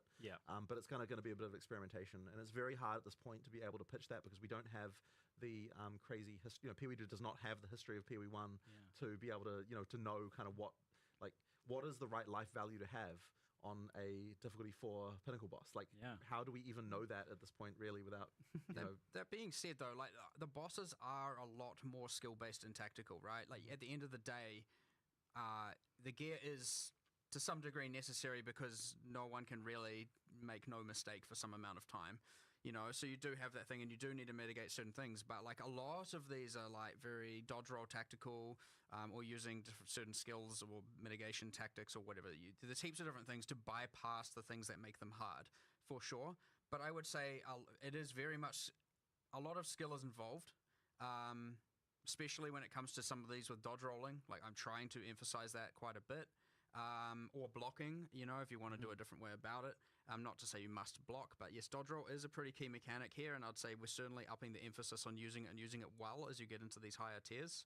But gear is always a way, and combinations of uniques and passive tree and builds is always a way to go, I'm not good at dodge rolling, I'm going to gear around that skill check and become strong enough to defeat the boss. You know, or another skill, like some sort of skill that helps you block, shield block, using skills in the mix is fine, But I would say pretty generally you can take, I'd say any decent character, you get you gear up all the way, and as long as you're good enough, that is a way to defeat them. I would say there's no real hard requirement on doing something crazy niche or out there or complicated. You're certainly not going the route of like, oh, this boss is fire immune or something. Oh, no. Thanks. No. We've been through that already. Excellent. So this very cute atlas, this infinitely expanding civilization map-esque atlas, which I know you're particularly fond of, Jonathan. What's kind of the idea here? Like, is the layout the same for everyone? Is it the same across the league? So it's the same for all your characters in the league, but the layout is different for everyone. It is random. So you're gonna have to find stuff. Like, it works like Delve in this respect, which is obviously a league that I was particularly a fan of. I'm just what I really wanted is I wanted a feeling of exploration in the atlas. And it's something that we sort of tried to do with the Atlas and PoE 1, with that feeling of kind of, you know, having the connected areas and exploring, but it didn't feel like exploration in quite the same way that this does. That's the feeling I loved, and it's one of the reasons I love Delve. So that's, you know, kind of where this was coming from. And at the same time, it's sort of solving various other problems that we've always had, where like one of the things that's really cool to do is to be able to have things like, okay, like in this area you've got like this item drops and like that kind of thing. You know, like I guess in PoE 1 you had div cards, but yet there was always a problem where if you have differences between in-game areas in a system that works like PoE 1 does, then effectively that's the only map people like whatever the best map is, that's the one everyone will run like continuously forever. Yep. So effectively we wanted to try and make sure that you actually like had an experience that had more variety while still retaining the whole like I get to play the content that I want. So ideally with the Atlas we kind of get that we've got in PoE 2, we get to kind of have both of the best of both worlds. We get to make sure that there is some variety, you know, you feel like you're exploring, but because once you've run a map that's run and now you have to, you know, move on and do it and find another one, it's not just like the, you know, like just play one map again and again and again, but yet the content, you know, can be added to it. You can do things if you like the, you know, particular maps, you know, because there are biomes and you can see them from far away, you can be like, okay, I know there's a particular desert map that's great, so I'm going to go for deserts, and that's fine. You can do that kind of thing. So you know, like you've both got controllability, but also you know, the ability for us to kind of make more variants. You get a lot more very high satisfying spikes. Yeah. Where like, for example, you get more variables where you just have, okay, there are like 4 towers really, you got a good tower cluster, and you've got really good maps in that range. So like, you know, there are maps, so in Path of Exile 1, for example, you know, the range is effectively, say, how do I quantify this? Like, say 350 monsters up to 700 monsters. Yeah. Whereas the range here is like 300 monsters up to like 1,500 monsters, you know, much more drastic range. Now, those numbers are arbitrary, but it is approximately the representation of the range. Obviously, you then modify it and add more to it and all of that. So you will have some maps that are like extremely good with Delirium, and some maps that are like way better with something more like Breach. Yeah. Because Delirium enhances the monsters of the map, whereas Breach entirely adds the monsters. And you will even have things where there are maps that are like way more magic monsters, way more rare monsters. And so you probably want that with, you know, pick your league of your choosing and whatnot. You have all these variables that are at play, and so you all of a sudden find a really good set of towers with some really good maps and radius, and then you'll get really good tablet modifiers, and then you'll get really good maps with really good prefixes, and you want to just combine all of this and you obviously instill them all, and you corrupt them all. And there's the corruption influence. We didn't show that, and so then there's the corruption influence on them. And it's like, okay, like... It is possible for there on one map to be many, many mechanics stacked to the point of craziness. So it sounds like the juicing is definitely there. Well, yeah, I mean, that's important, right? I mean, like, that's part of the PoE experience. But, yeah, for 100%. But how much control do you have as a player, though, over min-maxing your just exploration of the Atlas map? Like, so effectively, can you do better in some way? So effectively, what you're going to want to do is the towers are where you go to like see areas around, and then the structure of the connections is quite open. So like you can beeline for things pretty well. Yeah. Like if you you can certainly see a lot more maps than what you play, if you know what I mean. Yeah. So because of that, like, you know, choosing what you want is easy to do. And you can kind of see the towers in the fog. Yeah, so you can see the towers in the fog from a distance, which means that you know, like a lot of the time it's like, you know, go to a tower, you'll see some maps you want to play, you go play those, then it's like the next tower is just a few other maps away. Go to that tower, see the next area, and so on. I'm guessing that's like a certain range out you can see. Into exactly. The fog of war. The fog kind of in 3D kind of. The fog's actually a 3D thing, and it rises slowly as you get away from where the thing is. So that's how you kind of get the towers to. Cool. So you might see a cluster of towers off somewhere. Right? Yeah, absolutely. You can see that. It sounds like this is like potentially an infinitely expanding map that is going to be, by the end of someone's league, quite big. Yes. So we actually need to add a search feature. I don't know if they've done it yet for finding specific maps that haven't been run yet. Yeah, we have a few things. Like there's a button you can press and it like goes to your last map run, one that goes back to a home base, and one that goes to some of the special, you know, more iconic things you find. But we certainly need more. 100%. So that is something we will be working on. Hopefully it's there. Who knows? And so Waystones have a tier, but they don't have specific maps on them anymore, which obviously shrinks that whole map pool thing down substantially. What sort of impact does that have? It'll make the map stash tab a little easier to manage. That's good. Yeah, so have you thought about like what sort of, I don't know, economic consequences that have for like how players progress through maps? Is it easier to do when you don't have to collect all of these individual maps to get the completion bonuses and stuff like we do currently? Like we have that whole, you know, hunting down over 100 maps to get completion for.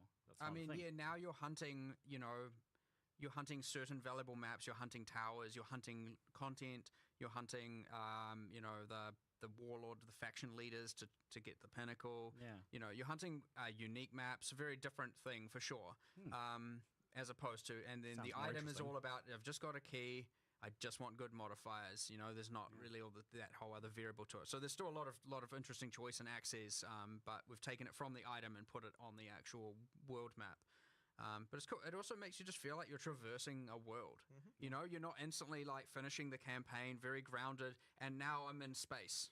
You know, like Path of Exile does have that. I only literally just thought about that. I was going to ask about that. So, you know, the mapping system was always this like extra dimensional kind of unknown thing. It's pretty interesting, but it is a little weird. So we wanted to start with to actually like at least, I mean, look, I'm sure we'll get to the extra dimensional beings eventually, but at least to start with, you know, we wanted to have a bit more grounded initially. Yes, you're on the planet. Yeah. Right, you're in you're on the planet. That's like a good thing. We have become a sci-fi crazy, but yeah. You know, you haven't gone to the moon yet. Yes, well, even then we were saying like, can we at least before we go to outer space, go to the moon first? Like, well, how many moons are we don't? You know, there's a whole complicated thing we need to figure out there. Wow. I feel like there's a delve but up league coming. All right. So we've got this 1 in 4 maps is boss maps, and then that means the other 3 are not boss maps. Yes. What does a non-boss map look like? How do you win it? So effectively, what you need to do is kill the rares in the map to remove the corruption and finish it. Once you get down below 50 monsters, it will point out any rares that are remaining. There'll be a little marker just so you know. I was worried but about that. Honestly, I wouldn't expect that to even be necessary most of the time because the layouts are kind of designed so that, you know, like you know, if you generally speaking, you want to clear the maps to find the rares anyway because those are the one, you know, those have good drops. And effectively, the only reason that you would need that marker thing is just occasionally you get some slightly weird degenerate layout where there's some side bit you didn't notice or something like that, and then that's where you have to go. So generally speaking, you'll be able to make your way around and kill them all. The goal of the player is you're cleansing corruption from the world, you're bringing order back, you know, stuff like that. So you even get the thing on the map where you're like, you know, if there's some corruption-y looking stuff around the map, when you complete the map, that gets purged away. You know, so you feel like you're reverse painting the map a little bit, and you're cleaning up. It can actually be quite satisfying as you're like changing all the nodes from one color to another, and you're like, yeah, this is fun. I'm like, you know. But ultimately, what we wanted to do is we wanted boss combat in PoE 2 to matter when we have it. Yeah. And so in order, like, if you have a map boss every area, then if we made it so the boss combat mattered enough, like in order to actually balance it that way, stressful. It's too much. Like it actually is like, you know, you spend too much of your time fighting bosses. Yeah. So effectively, if that's what you want to do now, you can do it because there's bosses there. You know, like when I say 1 in 4 maps is a map boss, that doesn't mean that 1 in 4 maps you play is one. Because, you know, obviously you can pick what content you're doing by exploring you around. can chain you're picking your boss. pathing and your path. Exactly. So effectively, if you want to hunt the bosses, then that is the thing you can do. If you want to just like do some mindless grinding for a while, you can do that too.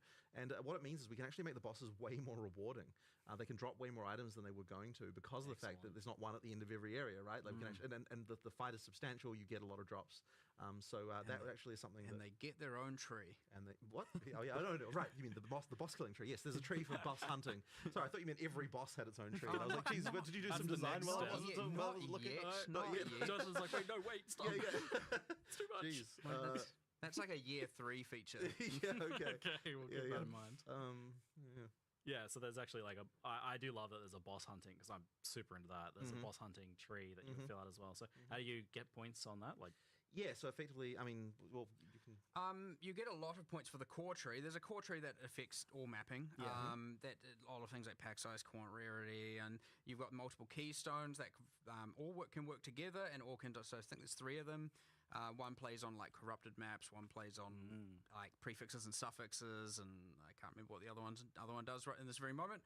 But you obviously get that core tree, and then you have a boss tree, and then obviously all the different league and pinnacle content trees. So you get those points by just completing maps. It just has you effectively get a quest, and effectively it's like you complete 10 maps, you get your first 2 points, and then like complete X maps and one, goes up the chain. But of certain tiers, like at least tier 1, at least tier 2, at least tier 3. This is the tier climb, effectively, where it's like as you get up the higher tiers and clear maps of certain tiers, that's when you start getting points for the Atlas. At like maybe say the third one, I can't remember the exact specifics. It's like complete this and defeat a boss, and then later it's defeat at least 5 bosses at something, and so killing bosses generates. It sounds way better for fresh starts. I'm not having to like go and get that estuary map that I missed or something. It's yeah, yeah, for sure. I'm just doing content. But it is kind of the analog of that in a way, because like it's that feeling of like I've got a system to progress through. Like I need to meet these objectives, and definitely got a lot and of I'm getting and from that you're getting the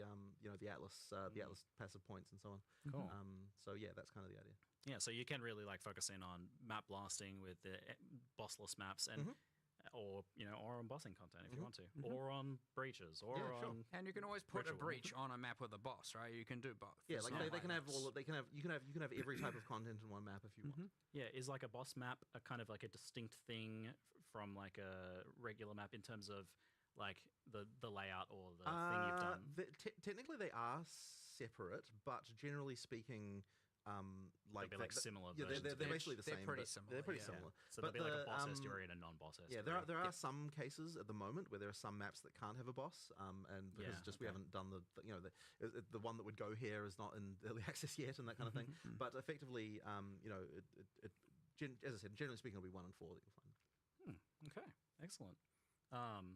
So I think that covers. Did I miss some things from? You've got like all the smaller contents, like the songboxes and essences. And things like so that initially well. we actually had a design where everything, like even all the smaller content, there was still going to be icons for it on the tree. On the Atlas. Yeah. But we actually found that it meant that when you were actually exploring, it felt like there was nothing random to find. So we wanted to make sure we also have kind of just completely random stuff that like doesn't have a progression system that you just run into randomly, because that's fun too.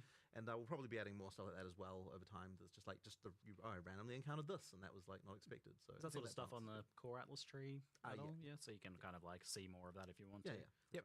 Great. And often mods on the items as well. On keep waystones. Yeah. Cool. Yep. Lots of different names. Maps, waystones, same thing. Yes, I've had to keep kind of correcting myself about that. I was like, I don't know. I mean, guess look, really internally we we definitely call them maps all the time. The thing is the only reason why it doesn't make sense thematically is because a map does imply it's of a specific location, whereas a waystone can take you to anywhere. Yes. So that's the reason why the name change had to happen. But I think that probably even players will probably just call them maps. I bet, just because it's the PoE one connection. So we've got the Breach, Delirium, Ritual, Expedition, those like leagues that maybe need a new name. Yep. Is there another one that you're just both personally really keen to bring back in the future? I mean, like I've always wanted to have Delve again, but I kind of got a bit of that wish with this system. Yeah. It's also a very like content heavy league to make, because you need to make tons of encounters, and like doing it properly is a huge thing. But I mean, look, I love Incursion as well. It's one of my favorites. Like, I'm keen for that. I don't know if there's anything other than that you're really keen for. There's a lot, especially because there's a lot we can do with all this new art, new monsters, right? Like, for example, if you just take Legion had all those 5 civilizations. We've now got an entire new array of Vile monsters, Vile bosses, etc. that we can use as a baseline. We've got way better consistent direction on what's going on there, heaps of stuff, new animation, and the capacities are just like out of control. But then you've got Incursion, we've got awesome Vile artwork we can use there and make that all awesome and nice. New corruption mechanics that we can extrapolate on. You don't want to have a roof as the boss anymore? Nah, you're not just going to have a floating roof. The Omnitex is just a small floating roof. Oh, you're keeping with the theme of vacuum cleaners. Look, standing and then mistakes were made. Now we have minimum. That's a world where you had super uniques with 1 or 2 skills. Yeah. Right. There's only so much you can do with a floating roof. So anyway, and then I don't know, even like Bestiary coming back with something, because we've got all these awesome bosses, way grander in scale, and you can do these more grand hunts for them, as opposed to just like, I'm like in a city and there's a rare spider, You can just get way more epic and way more involved and with all the new art and so much stuff to like. Bestiary 2 that's like hunting big beasts and preparing for them and tracking them. That'd be pretty cool. Exactly. I'd definitely take some mercenary action into that. It'd be a good fit, I feel. How many VM stories on Merchant Harbingers? You have some kind of like penned already for adding to the beta. I mean, all plans can change, but there are absolutely. I mean, look, that we've done things like commissioning art assets and so on. Like we've got there's stuff coming along. It's just a question of like when we actually get there, what's it going to look like? Yep. All right. Let's talk about crafting a little bit, because you've done a lot there, and it's pretty fundamental to the game, I think. So what's the core of what you're trying to do with crafting in Path of Exile 2 compared to Path of Exile 1? Kind of noting that you've really kind of stepped back from the idea of like reforging an item many times or scouring it. So we really want to make it so that you're finding crafting items all the time. You're using those crafting items way more often than you were in PoE 1. Yeah. That you like just the game of like picking something up, like seeing what I could modify it to, like, and then actually equipping those items is just happening way more often. And there's so many subtle changes around this, like in terms of just like the way that the base mods scale and items and the like things like that, like all the stuff to kind of make it so that as you find new base types and new things, like you've got a reason to craft them. Part of that is making sure that you've got enough of that currency. It actually took us a long time to even get comfortable with the idea of making something like an Exalt drop that often, because there's just this thing, and you're cemented in your mind of like oh, this is rare, right? Like, it's an Exalt, how can it possibly drop like multiple times in Act 1? Like it just seems crazy. But with the way, like, removing scouring affected so much of the way that we can craft. Like, I know that you noted earlier that you can. There's so many more things you're allowed to craft now that you weren't allowed to before. Craft relics, which yes, and the reason why that's allowed is because without scouring, like, those crafts become one-time things, which means that it's actually okay to allow for that stuff. And I think that's opened up a huge amount of stuff. There's so many more types that can be crafted. It adds so much more value to the dropped item as well. Exactly. So that stuff has just, I think, opened up a huge amount there. And it also has, and this wasn't necessarily an explicit goal right at the beginning, but it's also meant that the game of, like, I'm just going to click again and again as my crafting session is no longer really the meta. Just spam re-rolling. Yeah, exactly. Like, everything kind of is something that you want to be able to use. You are still reforging and meta crafting things. Oh yeah, we've still got stuff like that, right? We've got annulls and but that stuff is higher up. Like that's kind of more of a later game thing. It's not yeah, exactly. Because you have to think about it after each time. Like, will I improve this? Will I make it worse? Yeah. There's stuff to do there, and like like the meta crafting that omens can do is also very interesting. Like, there's some pretty powerful stuff there. But once again, we introduce that stuff later on, and so effectively we want to I guess, for lack of a better word, democratize crafting at early levels. Like, make sure that everyone's able to do that stuff, while having the more advanced stuff be kind of a little bit later. We certainly had a goal at one point where we're talking with Rishi, and I'm like, if every single time we're doing alpha wipes or getting the stuff to play, I'm like, if I am not seeing and hearing about people using Exalts during Act 1, then we have failed, and we need to drop more of them. And so we ended up, like, I would say honestly, in the last month, we have like over like 8 to 10 times the amount of currency dropping, and there's the cool things about it as well, which are the subtle things, like a boss is way more likely to drop the higher tier currencies and stuff, because again, rarity affects that as well now. So you're like way more incentivized to go and kill bosses to get them, and there's heaps of awesome stuff around there. But we're actually now finding people are exalting gear during the campaign, throwing it on weapons and building weapons from scratch that you find are very good. Transmute, Org, Regal, Exalt. That process is like... Transmute, Org, Regal, Exalt is like a thing that you're doing often. And enjoy, and and you find good bases and you do stuff with that. I can speak to that experience. So I've played probably 6-ish hours. I'm most of the way through Act 2 on my mercenary, and I've found maybe 6 or 7 Exalts. I took a ring from like a 1 blue stat ring that had a nice roll, maybe a nice life roll or something, and crafted it up to 6 property rare. And I crafted a crossbow that I found with good sockets that had a good damage roll in it, and I took that to 6 properties with multiple damage mods. And I'm like, each time that power was going up, and so I was doing that. It feels good. I felt like the bottleneck was Regals, which was actually kind of interesting, because I don't know if that's intentional or just luck, because I did really have to think about which blue items were good enough to take to a rare, so that I could then put my Exalts on them. So you get more of those by disenchanting rares. Yeah, they are farmable. So they are farmable, which is completely intentional. We want to make sure that, like, if you don't have enough of those, like, so generally speaking, it's like you're going to want to keep like, I feel like once you get like more than like 5 or 6 transmutes, then you stop disenchanting blues and start selling them instead. And the same thing can be true also for Regals, where it's like, okay, once you've got more than a certain amount, then you're like, okay, I can stop having to disenchant the stuff and kind of switch over. But the nice thing is like, when you don't have enough, there is a way to get them, which I think is really important. And the same is true with the socket currency as well, where it's like, when you don't have enough, you can start salvaging. I know you were telling me you were buying stuff from the vendor with sockets in order to salvage it. I surprised them with my my methods, my degenerate ways.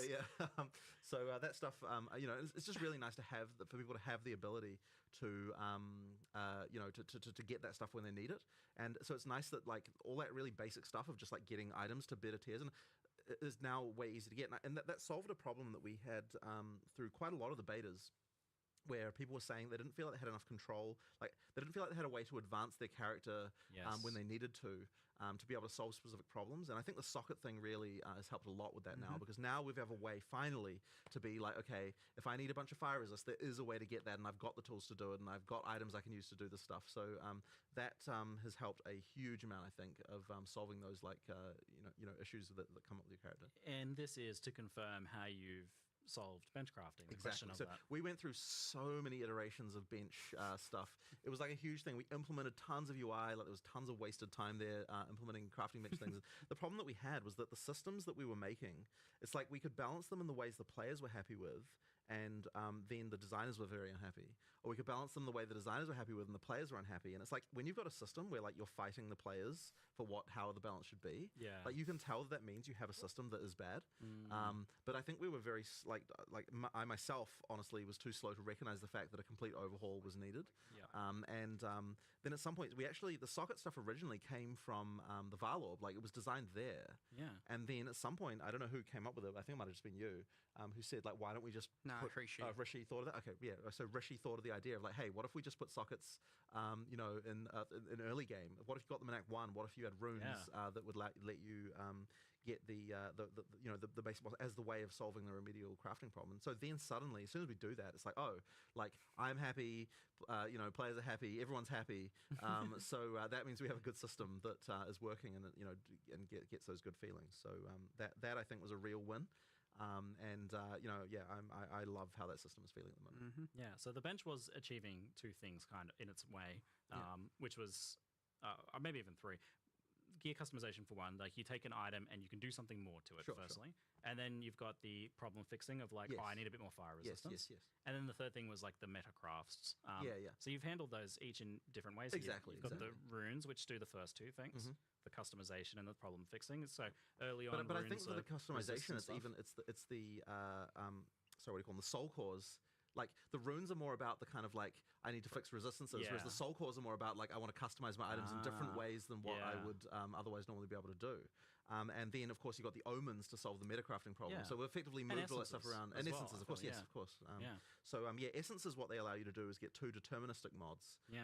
So because you can upgrade to blue, but you can also upgrade from blue to rare with an essence as well. So that lets you kind of get some of that stuff, and then plus some of the omen things you can. There's stuff you can do there that is I think going to be pretty interesting. And that's just at the start of release. Yeah, because obviously there's going to be more, of course, as we add more things. So So I was worried that some of the changes we're making might move us away from some of the like deep impactful crafting that we have, but it sounds like you are still allowing like powerful meta crafting and the ability to make like a really good item for sure, but you're also making sure that like the physical item itself that you find matters more. Absolutely. And I mean, like the more subtle, that's what it's all about, right? There's so much more going on. I think just like clever things we've done with the item system as well. Like one of the things I love that we did is we've made it so that so we've got blue and yellow chests you can find now, and we've changed the world generation so that if a dead end is generated, the chance that you get a rare chest there is way higher. So effectively, if a rare chest will spawn in the area, then it will choose dead ends first to go there. You feel better about the effectively. So like that means that we effectively mean that like when like it makes the world feel like as far as item drops go, that like it feels intentional, right? Like I went down this into this dead end room, but look, there was a rare chest there, so I feel happy about it. Like that kind of thing is really cool. So there's things like that, but there's also the way that so we've alluded to it a few times, but the way that rarity now works, where the mods get better as rarity increases, and also things like the you get better currency rather than just it means we don't have to have like the spam of items that's like crazy. Like you actually feel like that you kill a boss and it drops good shit, as opposed to just lots of shit. That's I'm a big fan of how this feels. I think it's a lot better. But it does mean though, of course, if you're a PoE 1 player and you see a boss kill, like the number of like the expectation of like, because a PoE 1 player sees like looks at the amount of spam on the screen to some level as the way of like knowing how good the drops were. Now, of course, you got item filters and everything. We have kind of quantity that. brain rot. Yeah, exactly. So exactly, that is a good way of putting it. It really is more about like, are the items actually good? Like, ideally, you kill a boss and you pick every item it drops up. Like that is to me is a win, and I think we're basically getting at that point. I quite like how. Just give me some hobbies, guys. Ziggy, ask him about the hobbies, please, mate. With the chests down dead ends and things like that. Yeah, blue boys. Play a leveler in some ways, where like the more you explore, the more you explore, the more stuff you'll find, and that's true as well for the optional encounters around the place as well. If you're struggling, go fight some optional content. There'll be stuff there that can drop and. And you will definitely find more things. And lots of guaranteed rare items here and there. Exactly. And certain like that. This little boss here will drop a rare caster item, and like heaps of stuff. And the funny thing about that is that stuff came about a little bit from the fact that we actually had a problem where people were just face tanking bosses and dying over and over again. And they keep on respawning, and they would never be like, oh, I'm going to go away and actually find some other stuff. And so I was thinking for a long time about like, well, why is it that in other games that people don't do that? Like, if I'm playing Elden Ring and I die to a boss like 10 times, I'm not just going to like just continue doing that. I'm going to be like, oh, maybe I'll go do something else for a while. So we realized that the map, like the idea of just there's lots of stuff to find, like is actually a really important part of that. So in PoE 2 now, one of the recent things, and it's taken a lot of work from people to get this working, but now all of that, you can see all this sort of weird side encounters that have specific drops on the map. And that means that if you're having trouble with the boss, you're like, oh, you know what, I'm just going to go do some other stuff. And then you'll come back and you will be powerful enough to kill the boss much more easily because you do absolutely find the rewarding things. There's a little chest on there or a little campsite. There's lots of little hard-coded drops from specific bosses. The hard-coded drops, they only drop one time, so you can't just farm them endlessly. But effectively, if you go do all that side content and you check it all off, you'll get some very rewarding stuff. Yeah, you got some pretty clever systems there. And I definitely noted I was using the map thing a lot to be like, to be completionist about it a bit. But also, just being aware of like, oh, cool, there's some good stuff in this zone that I can come and find. And I think we figured out that like some of that stuff reveals after you like find the waypoint in a zone. I think that's how it works. Is that? Yeah, it's either there's a few. So it's like either because an NPC told you about an area, in which case it just happens to be revealed. Or at the very least, yes, when you get there. Generally, it's just when you get there you see everything. But there's a few different conditions that will reveal everything. It kind of depends. Like a lot of people just click through the dialogue, so they'll never know the NPC told them, but they maybe did. I was checking my map kind of like when I went into a zone, and then maybe afterwards to see if there was anything. But like you never get to an area and don't see some unless they are like very obviously hidden intentional secrets. That there's nearly something everywhere. They might be there, they might not. Yes, I found half of your key for your secret quest. Oh yeah, don't worry about that. So pivoting into economy and trading, the exchange from Path of Exile's one experiment recently. We got a chance to actually try that live in the field, and it seems from the player's perspective it was a smash hit. Like definitely for us as well. Yeah, like, solved a lot. We're 100% on board with that. It's very good. It was the least stressful league I ever played. I mean, what normally caused almost all the anger and friction for me was especially bulk trading. It was horrible, and I was just like, oh. This is like a dream come true. Myself and so many other players, I feel like we're more engaged in endgame. We were able to do the thing we wanted to do more, and we're just less aggravated on that moment-to-moment basis. It's good. So, do you take that then as like as a big positive for it going into Path of Exile 2? 100%. And how do you feel like it adapts to the game being quite different in the end? Because they are pretty different games. Like the economy works a bit differently. I mean, honestly, I think it will just work. I mean, look, we have no idea what the trade values will settle on and like how that'll end up. But is it going to be chaos? Is it going to be exhaust? But ultimately, I think that the trades effectively Settlers was a test of what the economy will be like in PoE 2, and to some extent because of the way that we did the gold and everything. Yeah. So I'm pretty confident that that's going to be okay. But obviously, you never know, right? Like when lots of people hit the economy, what can happen? Hopefully we don't cause like horrible hyperinflation or have some horrible issue like that. But I guess partly this is what an early access is to find out, right? Like whether there's any issues like that. Was there any economy testing? Was there any surprises with that or with gold in terms of how things panned out? Thankfully not, honestly. Like we were worried, but thankfully none of the like horrible situations came to pass with that, and it ended up working just fine. So it went great. Who'd have thought 10 years later we'd be back here saying, you know what? Gold was a good idea. Yeah, You just have to do it right. Exactly. Because I remember 10 years ago, it's funny, like, it's this funny. game's brilliant. It has no gold. Stupid gold. But the funny thing is I don't think we would have arrived at the way gold is now if we had it in the first place. Yeah. Like the non-tradability of it, like using it as a sort of marker for how much play you've done. Yeah.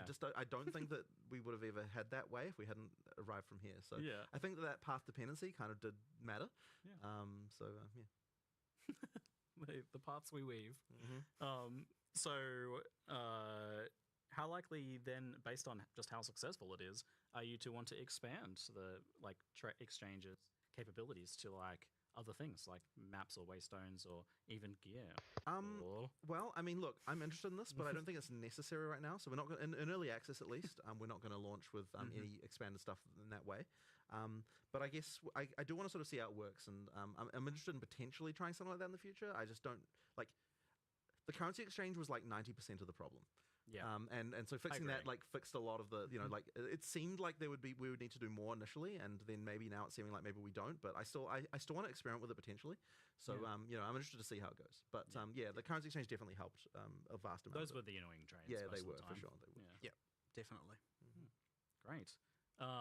So we've had some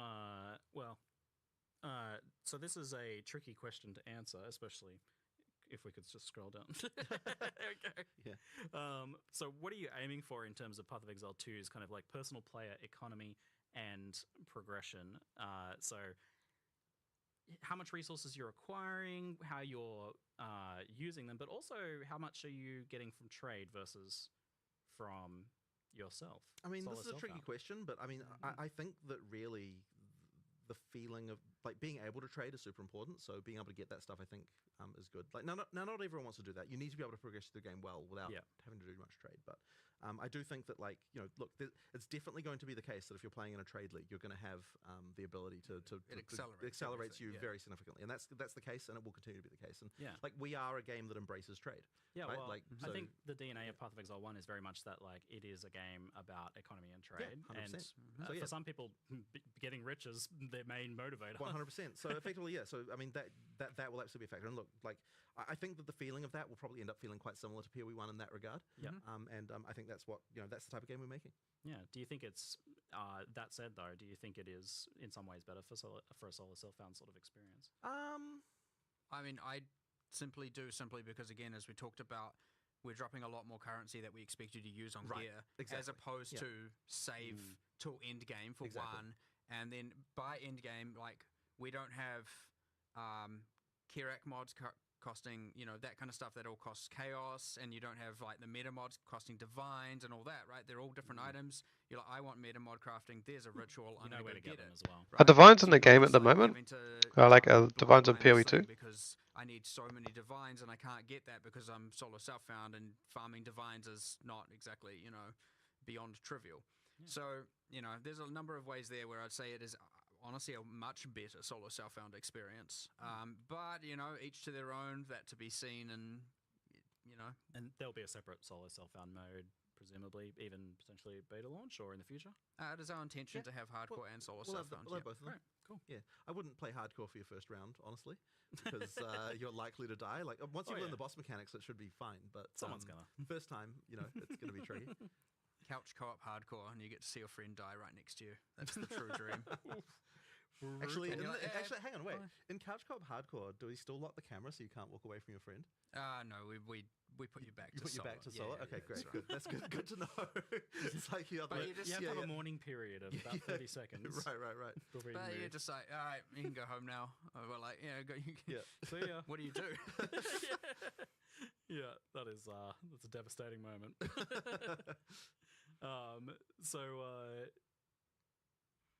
I did lose my place there. I think we mentioned the co-op support and everything. And we'll scroll down and take some of the additional questions here. Excellent, thanks.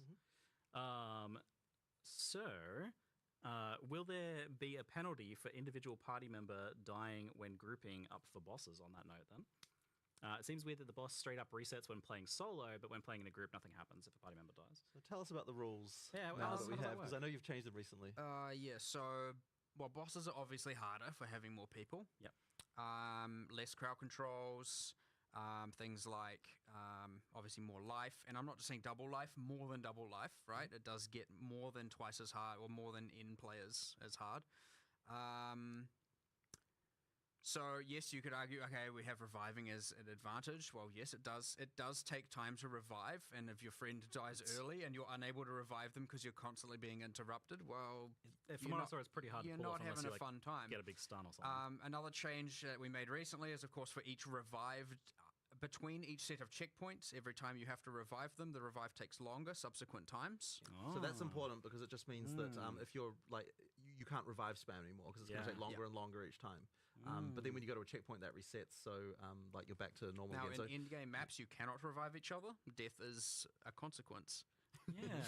I was going to ask actually about like in-game maps and what is the rule for dying in in-game map? Is it one portal deal now, not 6 portals? Well, you still have 6 portals so you can have your party members, but death.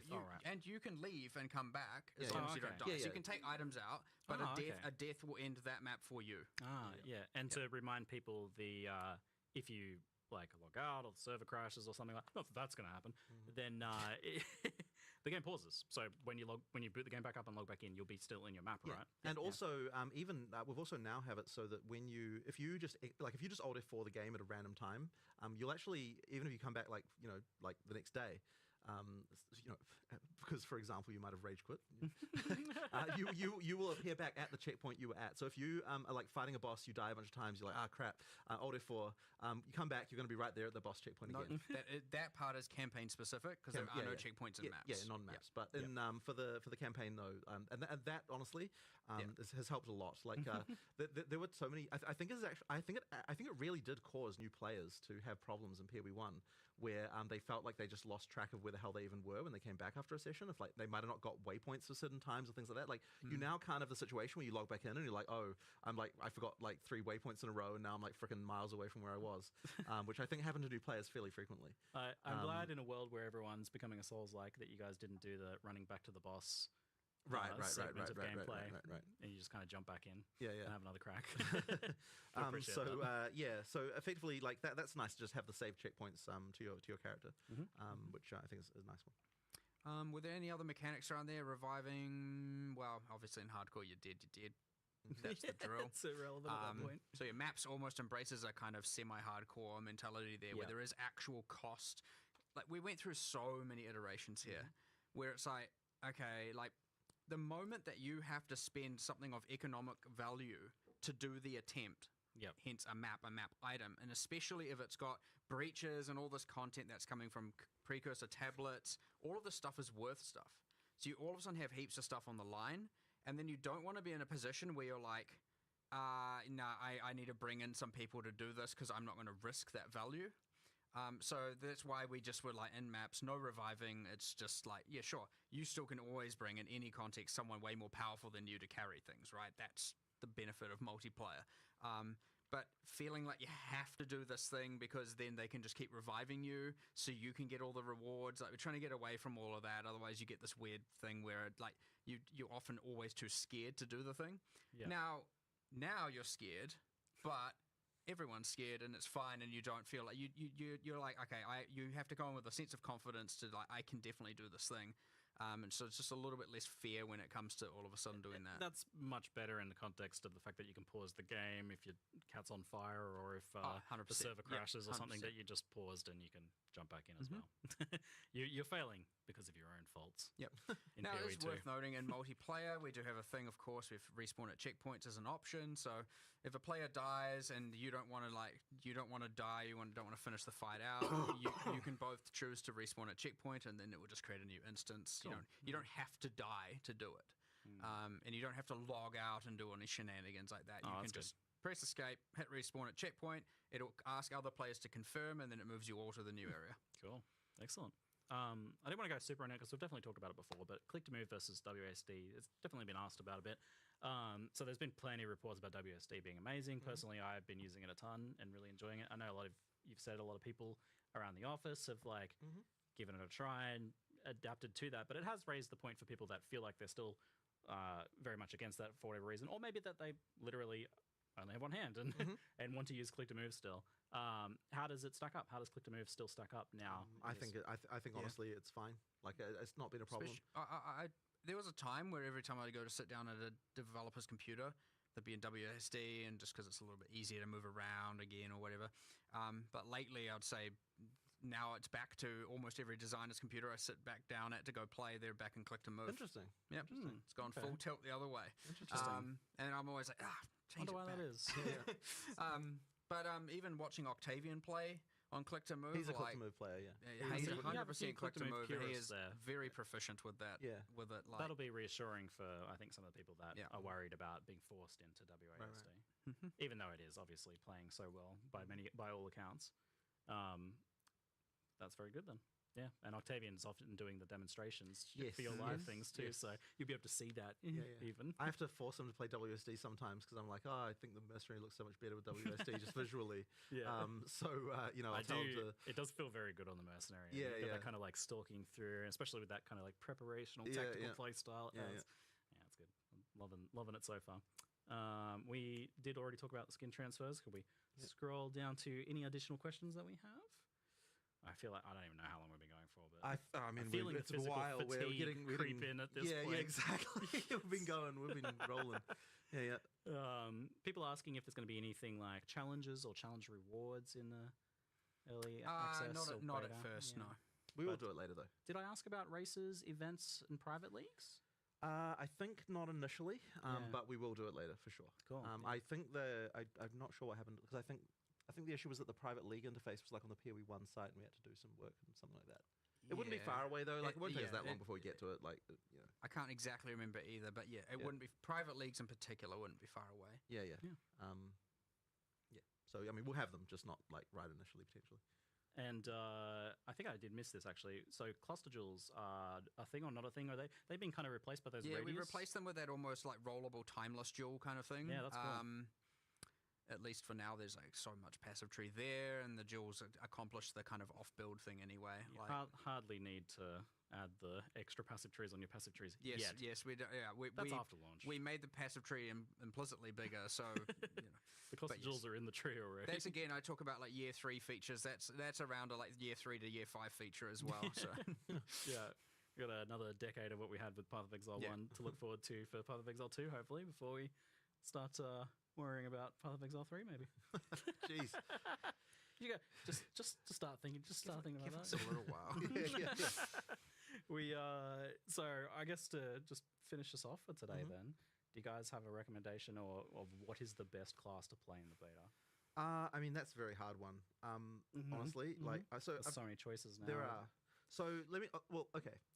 If we're going by the numbers, if we go by player satisfaction reports on per class, we break it down from the betas. I mean, this is good technical information here.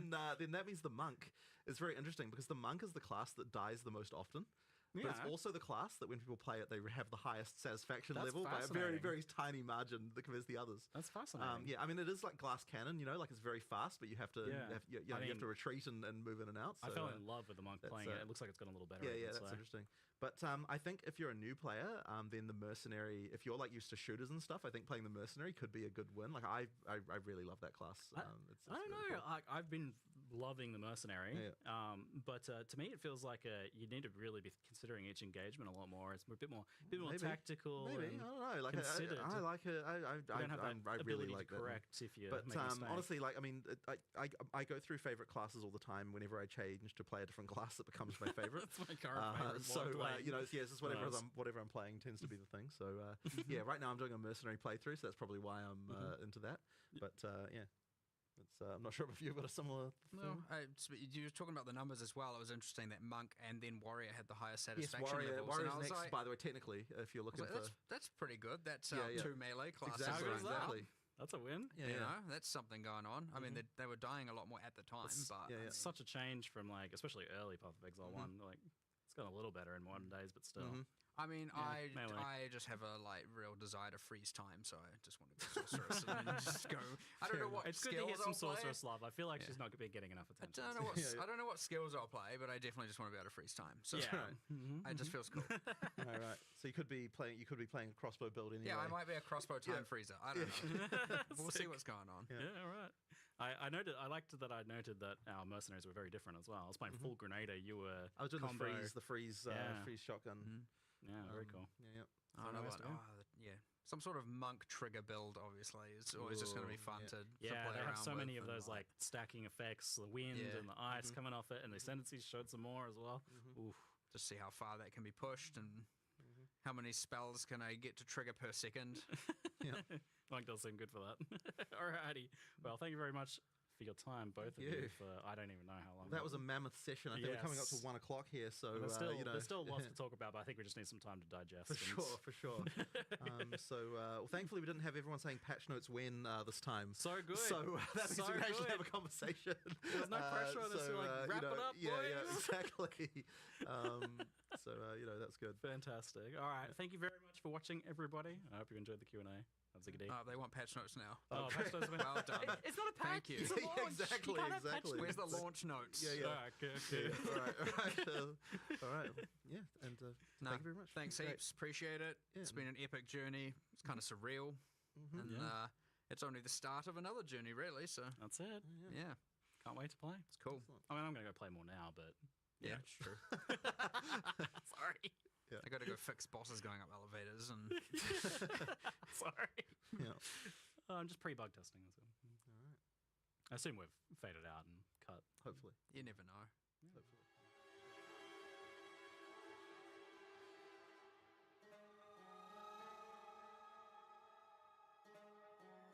Alright, looks like that's it.